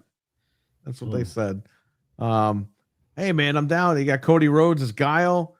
You got Roman Reigns as Akuma. You got Jason Momoa as Blanca, and 50 Cent as Balrog. So we will see how that turns out. Yeah, there's a couple of questionable cast picks there, but yeah. Yeah, Jason Momoa as Blanca. What the hell is that? I showed my wife this, and she's like, "Haha, that's funny. That's AI."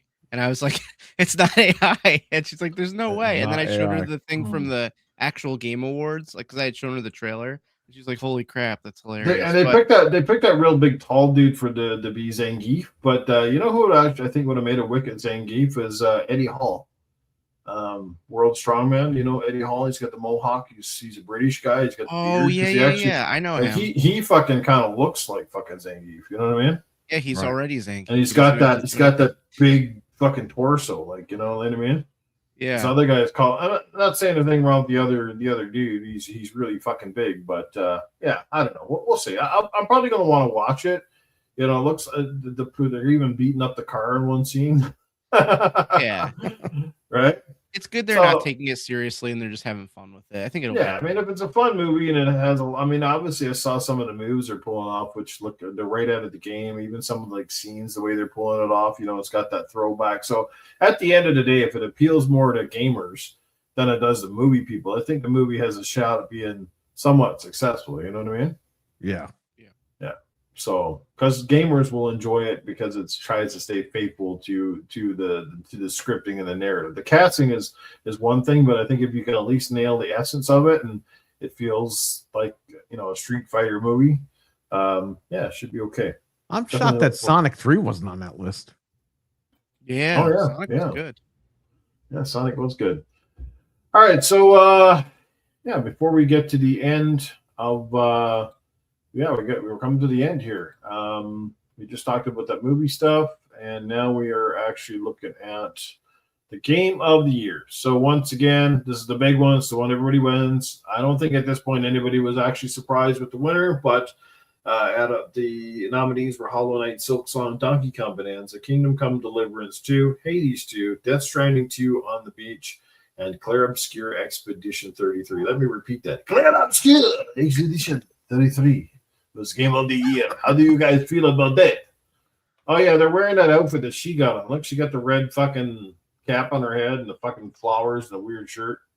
Ugh. And that fucking main character in that little picture there, doesn't he look like Robert Pattinson? Yeah, he does. I honestly Yeah, thought like that he had was shit Robert smeared on his Pattinson. face. I thought it was Robert Pattinson when I first saw the game the trailers. I was like, fuck, they got Robert Pattinson in this game. I don't know. So there you go, guys. Shit obscures his Venom Dave. He's not a big fan. This was a Obviously, travesty. nobody on this panel is really a big fan because we'd all have the game and have probably played it to death and finished it by now. So I don't know. Like I said, I think this could be one of those years where I'm not dissuading the game, but I got a feeling like it just feels like it's getting too much love for some reason. I don't know if they're just trying to push indies or I mean, that's the coolest part, though, that it is an indie that it got made by a much smaller studio with a much lesser budget. So the good takeaway, I think, here is it just goes to show you when you have developers that are passionate about a project and you got a team that is effective and congruent enough that people can work on something without all the political bullshit and stuff going on to make a sensible fucking game and get it out in a timely fashion. That's the key I take away here. And let it be a lesson to all the big studios that think they got to spend $250 million and it takes 8 years to make a fucking game. Like, we don't need ultra realism in every single game. We don't need 50-hour fucking stories. Again, like Frank said earlier about God of War and all these games, you don't need all this filler. Just give us a great game, great story. A couple hours is fine. Honestly, Battlefield, they put the campaign in. I have no qualms. Everybody says it's too short. I said, you know what? Honestly, I would take that over a long, shitty-ass campaign. It was fairly short, yes. But you know what? It was pretty good. It had a pretty good pace. It was different kind of from level to level. And it was, you know, kind of realistic and shit. You know, it was cool. I enjoyed it. Was it the best, most memorable campaign ever? And certainly in the Battlefield franchise? No. But at least they fucking listened to fans and included one. That much you give them credit for. Right. You know, I knew it wasn't going to set the world on fire. But at least, again, they didn't say, oh, fuck you guys who like campaigns and don't care for the multiplayer all the time. We're going to give you something, too. So kudos to that, right? Hell yeah. So there you go. That'll be a good game and different. A game about the Zodiac Killer. Jeez. I mean, guess it would be different. What the hell kind of games does this guy want to play? Fucking a game about Jeffrey Dahmer, dude, or something like that, cutting people up, sticking them in drums and pouring acid on them and shit. Oh God. Oh, thank you. Man, it'd be crazy as serial killer games. I think the closest we probably come to something like that was that Manhunt game from years ago, wasn't it? Yeah, That was they kind of make crazy. the company Puppet Combo keeps making those types of games, so you could check those out. Venom Dave. Well, a lot of the horror, like the survival horror games, are pretty weird themselves. You got some pretty weird, fucked up stories and characters, you know? Oh yeah. Yep. So yeah, we're not too proud. So there you go. Game Awards in a nutshell. Like I said, I thought it was pretty decent this year. Loved a lot of the trailers and the unveils. Even that game, like I said, Lords of the Fallen too, which I wish I would like. The game looks incredible, but it's not for me. I've tried the first game, and then I was like, yeah, it's another Souls game. The difficulties are just a little too much for me, and I left it at that. So yeah. And of course, the Terminator 2D game unfortunately missed the deadline to come out. So, just trying to do some here, boys. What's this one? Add to the stage. Here we go. Ooh, the Terminator. There you go. Speaking of the Terminator, Perry put up the thing. Nice. Yeah, shout out to the old school games coming back and studios. Obviously, like I think they're called the Bitmap Bureau that Yes. put that one together. A reimagining of the 2D classic. Everything I've seen and the reviews I've seen say the game was amazing. It's not overly long, but that's okay with me because, again, I'd rather have short experiences that I would rather finish 2 or 3 times than take fucking 10 weeks to get through a quarter of the game. So, Yes. yeah. I think a lot of us that are time strapped would feel the same way. Like I'd rather great experiences that are shorter than half ho hum experiences that are fucking just super long because again they're padding shit to make people feel like they're getting their their $80 worth or whatever. The only game that's probably going to be exception to the rule pretty soon is Grand Theft Auto 6. I got a feeling that game is going to be a life destroyer for a lot of people. Oh yeah. Yeah, that game is going to ruin relationships because that game is going to be massive and it's going to be amazing when it comes out. And I hope to God it comes out on time next year when they announce it. So what's it for next November? Is that correct? Yeah. Yes. What I said? When it's Yeah, slated. they should have it clued up by then. Hopefully, they put enough budget into it. Yeah. Yeah. This game. So I beat this game last night. I won't spoil it for you, but I enjoyed it.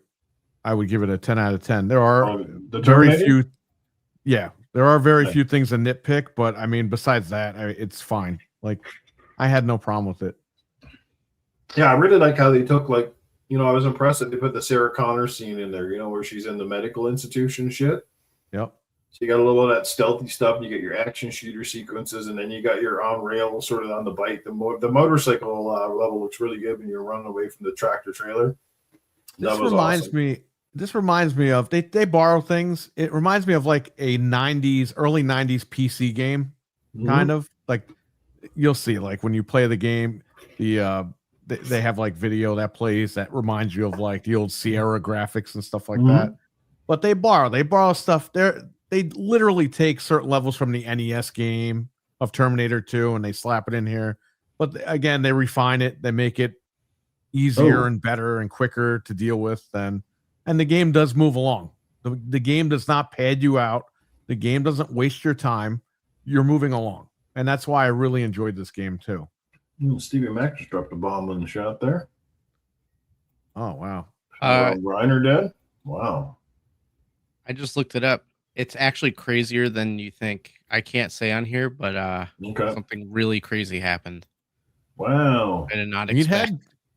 Yeah, he was somebody, Oh, wow. Okay. Yeah. All right. Boy. I see what you're saying there. Yeah. Yeah, we're talking about director Rob Reiner, right? Who's been part of a lot of from All in the major Family. movies. Yeah. And he made a bunch of movies. That's actually really sad. Wow. Wow, that is very sad. It's messed up. Yeah. Wow. Crazy. Yeah, we lost a lot of people, man, in the last year from the movie industry. Yeah. All right. I played the first level of the Terminator game and I really liked it. So I'm going to definitely keep playing it at some point. Yeah, I can't wait to try it out. Like I said, I'm keeping some of those games as I have something interesting and new during the holiday season. I get a few days off, so all that stuff in the meantime. And just switching gears over to wrestling, because I know there's lots of big wrestling fans in the chat and certainly on this panel here. And shout out to John Cena, one of the greatest of all time. Now, whether you think he's the GOAT or whatever, I don't think. There you go. I don't think you can. We've been seeing that all day. He's just man, like, that's yep, funny. I screwed up. I was gonna make that my background tonight, but I was like, you know what? If he brings it up, I'll have the picture ready. Is that the look on his face when he accidentally put in an Amy Schumer? Oh, jeez. I hope to God not. This is me. You're probably wondering how I ended up I here. mean, I wish he never did that anyway, but shout out to John Cena, man. Like what a storied career. He's been involved in some of the greatest matches of all time. Great story too about how he rose to fame, how at one point he was almost out of the WWE until he started doing his rap on a bus. And Stephanie McMahon, I think, heard it. And people said, you should take some of this stuff kind of into the ring and change his persona from being the stereotypical kind of white dude with muscles coming in. And then he kind of did the whole thugonomics thing, and it really, really took off in a different direction. And yeah, he's certainly been one of my favorites for years. which is funny because her husband was trying to get him fired behind the scenes for real. Just so you know. Weird, eh? Crazy.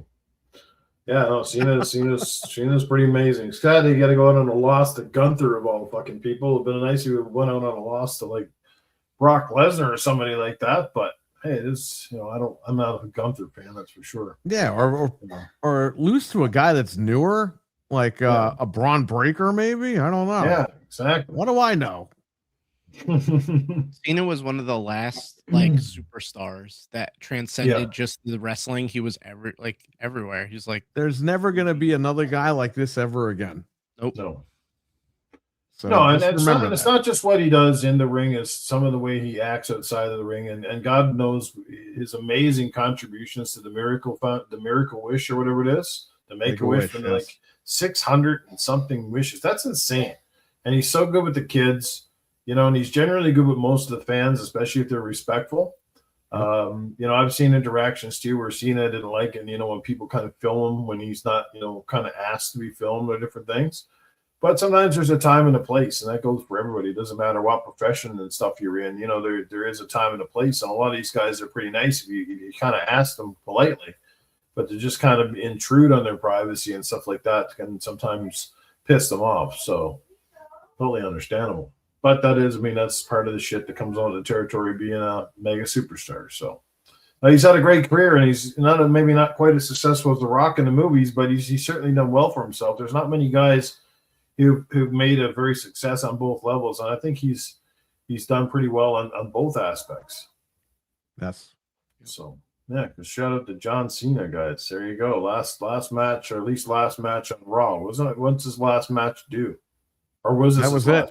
That was it. That was retirement retired. He was 100% out. Okay, there you go. Until they offer him $100 million again. Yeah, until he's almost broke and the movie offers drop. He's like, yeah, I need a couple more matches. My knees are fucked. Huh? They're literally going to have a handicap. They're going to bring new meaning to the word handicap match. It's going to be like John Cena and Hunter and Triple H and The Undertaker, and everybody's coming out in a wheelchair, just fucking beating each other up with sticks, right? All the old. They're gonna wait till he looks like Ric Flair to invite him back. Oh, poor old Ric Flair, man. He's worse for wear these days, isn't he? Oh yes. Yeah. So there's one video of him at the airport. He's barely moving now. That guy. Yeah. Yeah. Anyway, guys, Game Award show is over for another year. Whether you liked it, you didn't. There's like the good thing is there's always something good to take away from the Game Awards, and nobody else is doing it. So you got to give Keeley credit. He's one of the few guys putting his neck out there each and every year. I think like we're all in agreement. He could shorten this shit up. He could add some categories, get rid of some categories, and stuff like that. But overall, I thought it was pretty solid. We got to see some great stuff, and it's going to be a very exciting year, I think, certainly for PlayStation fans coming up and Nintendo fans. I don't know so much about Xbox. Maybe with Xbox, who the fuck knows? Again, they're putting more marketing behind a set of Crocs than they are their own consoles. So. Did you notice all the support that the Switch 2 is getting from third party? Like during this thing, all the games that are coming, and like Capcom is full in. Like it makes me so happy to see them. Like all these companies, like it's too big to ignore now, and the hardware is at least to the point where it's what you call adequate enough that it can run most of the stuff at least sensibly. I guess you know what I mean. Yeah, I think that's where we're at, and then, again.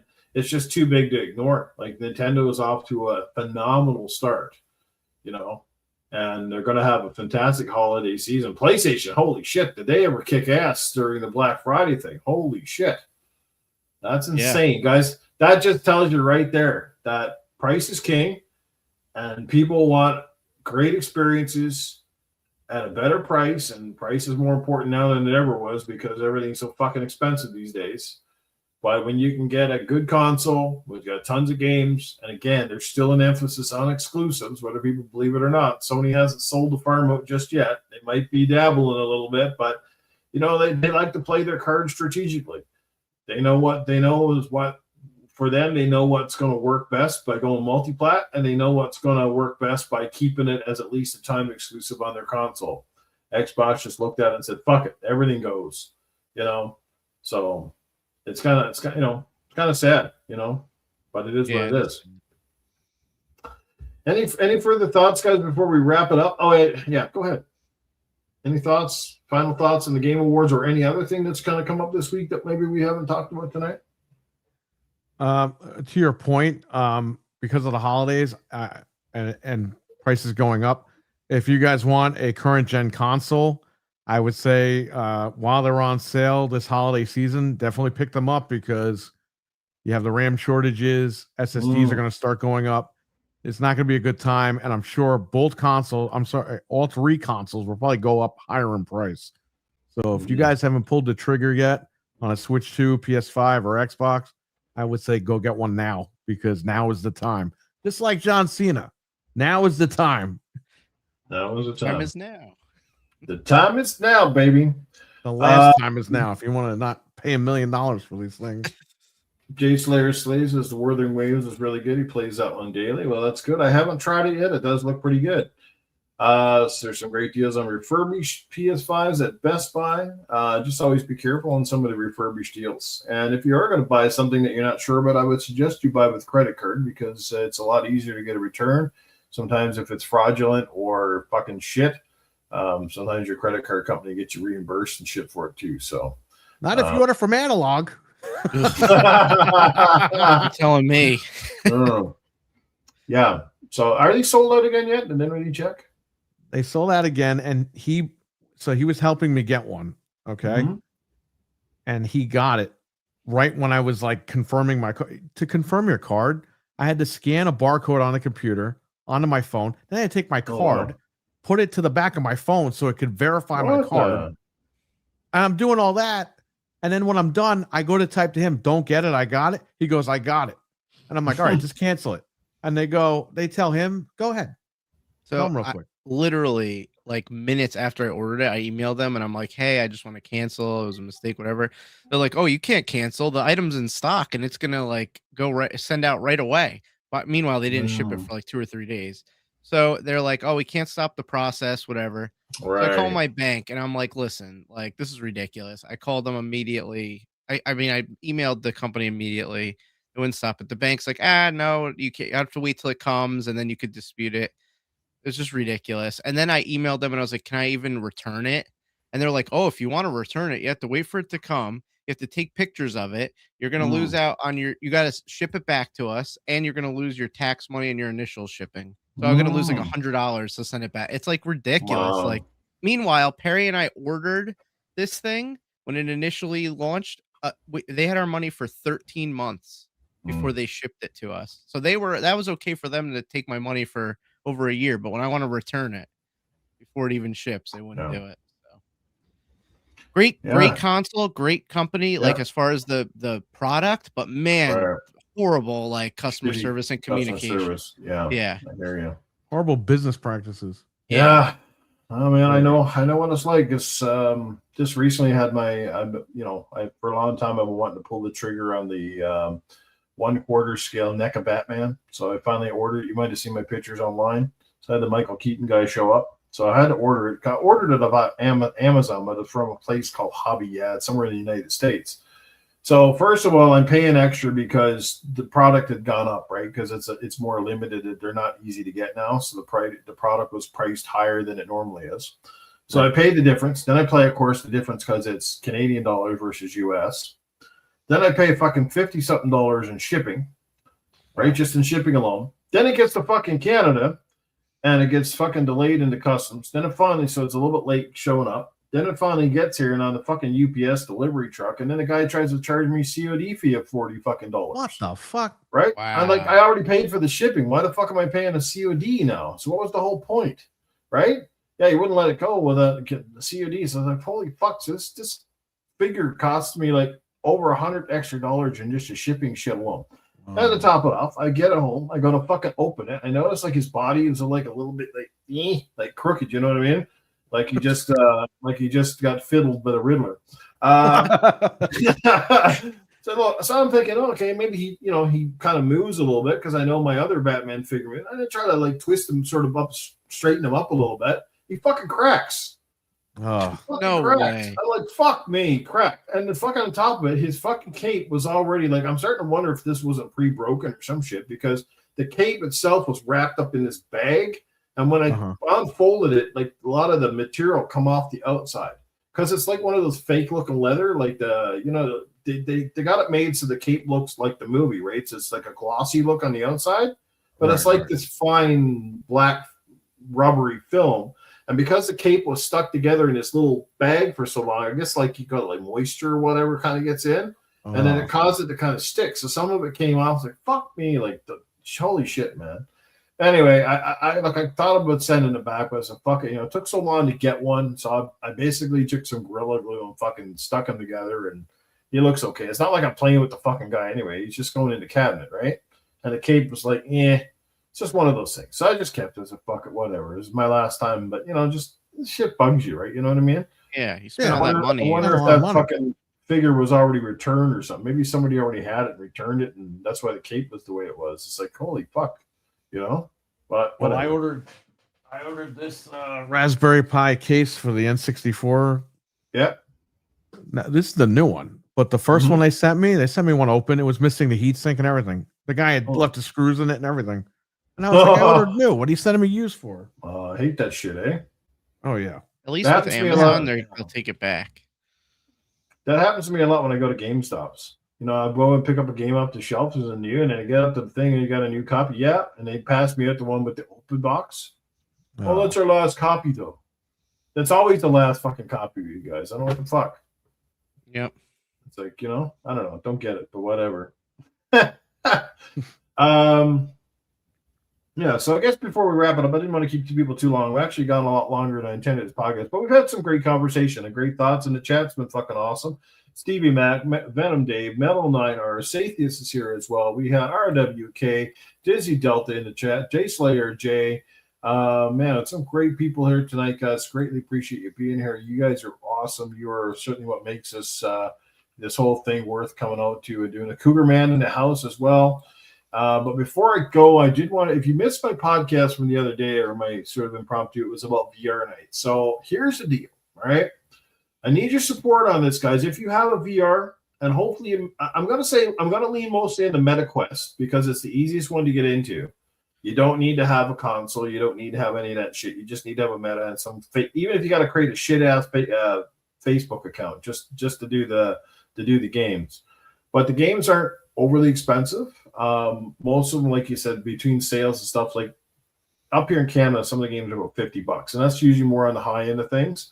But you can get a few games on there and have a blast, and it's just an amazing experience. And there's a lot of great social apps too. It's a great way to hang out with your friends.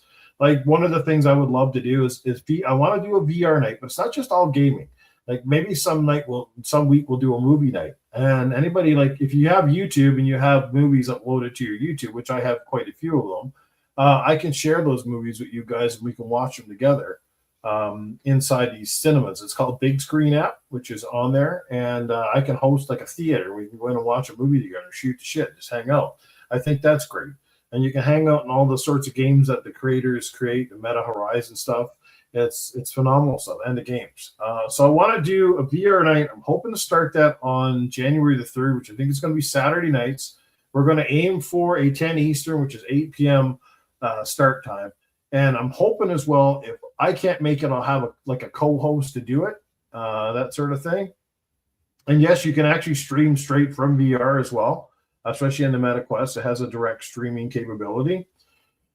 and all that stuff. I think it'll be a lot of fun. So if you guys got one and have been looking for a good reason to sort of get it out of the closet and start using it, now would be the time. There's a lot of great games. What I would like to do is I don't want to go like with 100 games, okay? Like I want to narrow the list down to a couple of popular ones because first of all, memory is a thing. You don't want to be constantly deleting, So what I want to do between us and the community is find 4 or 5 really good games that are really good to play with your friends. Walkabout Mini Golf is certainly one I highly recommend, and because it's such an easy game to get into, it's a lot of fun, and it's easy. It's not it's not too crazy. You don't get sick and all that shit. It's just a good hangout game. And then we'll pick a few other ones as well. Everybody will give me some suggestions on some great multiplayer. Population One, it's a free to download game. It's like a Fortnite style game, like a battle royale, but it's actually quite fun. That's a lot of fun with your friends. You make a squad and go in and play people. That's a good one. And again, it's free. No problem with that. There's a bunch of great stuff, but we'll come up with a list. And again, I want to start that January 3rd and see how it goes. I know Sathius has got one. I have him on my friends list. I got Cerebral Paul. I got a lot of guys on the friends list. I got Perry on my friends list on the meta. And at PSBR, we might do the PSBR 2 as well. So a lot of these things are cross-play. I don't have enough experience with it, but I have played the golf with like the PC crowd a few times and stuff like that. So yeah, we'll try it out. We'll see how it goes. Hopefully we can get enough interest if we can get 4 or 5 or 6 regulars and who knows. But I'd like to try it out because I think we're missing out on a great opportunity, not just a game, but to hang out and chill with each other and watch a wrestling event or watch. You can put any of that shit on and watch it through big screen. And hang out with your buddies. I think it would be a great time, a great way to just hang out with each other outside of podcasting, and I think it'll be a lot of fun. So I'm hopefully going to get some good interest, and not many people are doing that. So let's try it out. Yeah. Okay. Well, we're going to wrap it up, guys. Let people know where they can catch you on the next adventure. Every Wednesday night on the Game Complainers podcast between 9:30 and 10 p.m. Eastern. With myself, this guy Frank, Anthony, and Fred. And I'm also on every Tuesday, Gaming Ain't Easy, with Proto Foxy. You're wicked hot. And Sir X-Man is still part of it, but he won't be on there this week. But we start that show on Proto Foxy's channel at 9 p.m. Eastern. So catch us there as well. Hey, Perry. Yeah. Check this one out. Just pick He's this pulling up. all the stuff out like Check you. this. Is one of my Christmas gifts. Oh, nice. I was going to get one of those, but the question is, and I know this is a dumb question, it doesn't really play games, does No, it does not. No. Okay. It has these little screens inside and it actually has the cartridges, as you can see here, that you do slide them down, and it looks like the game is playing though. Okay. It's kind of cool. But yeah, it's pretty good. It's 421 pieces. It was $80 here in Canada, but it's pretty cool. I've never had a Lego in my fucking life. It's my first Lego.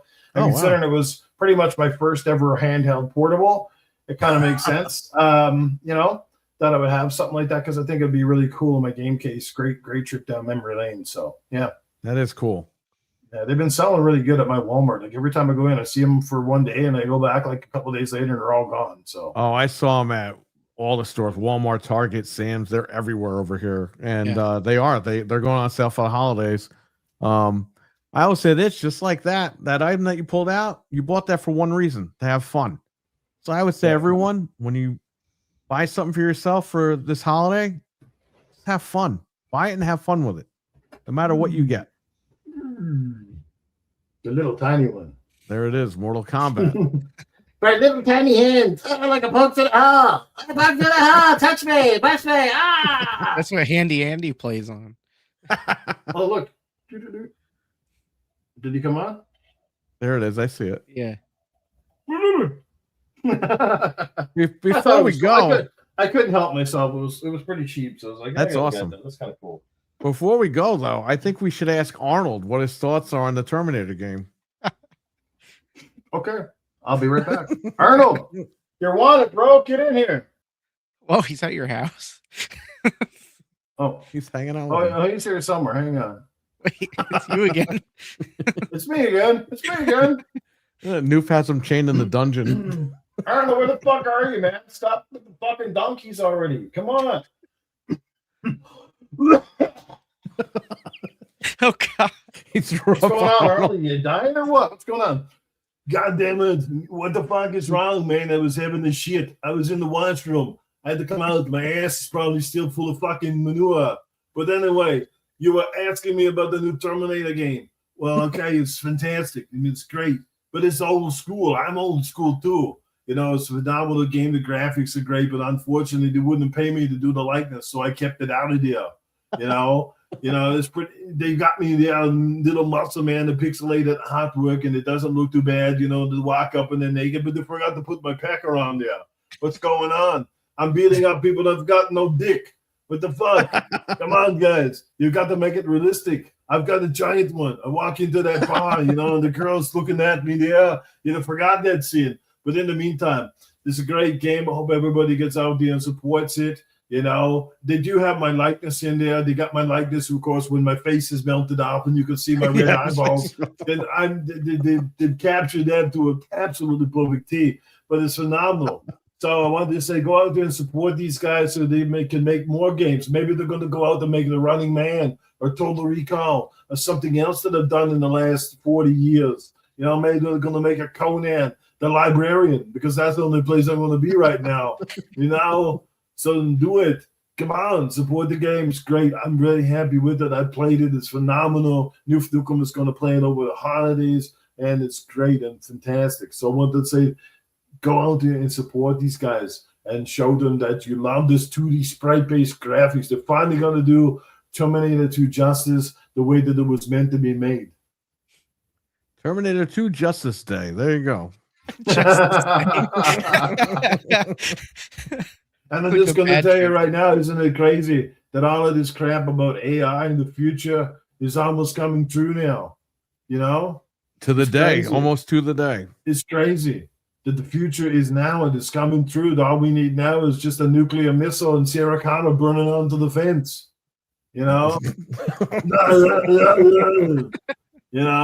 That's all we need now. But it's coming. It's crazy. Yeah. Yeah. There you go, guys. Arnold makes a brief appearance, and he wishes everybody a happy holidays. Hope that you get some fantastic games, fantastic goodies, whatever it might be, that sort of stuff. And just don't choke on your turkey this year, okay? There we go. Pazza, I don't know if did you already do your outro? I'm with Perry on Wednesdays, so if you want to There see you me, go. that's He's where I'm prepared at. on Wednesday, guys. Now you know where to find these guys. If you're on Twitter and you follow them, which I think most of the people that are in our chat by now anyway know where to find us all.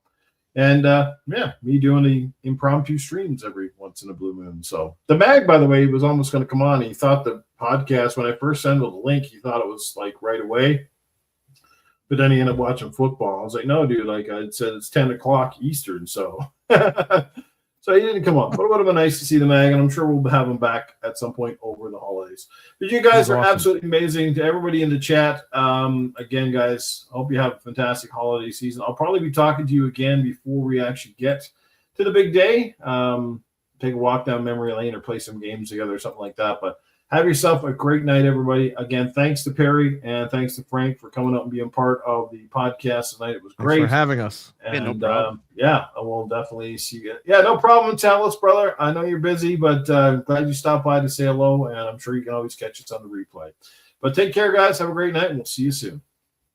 Peace. Bye.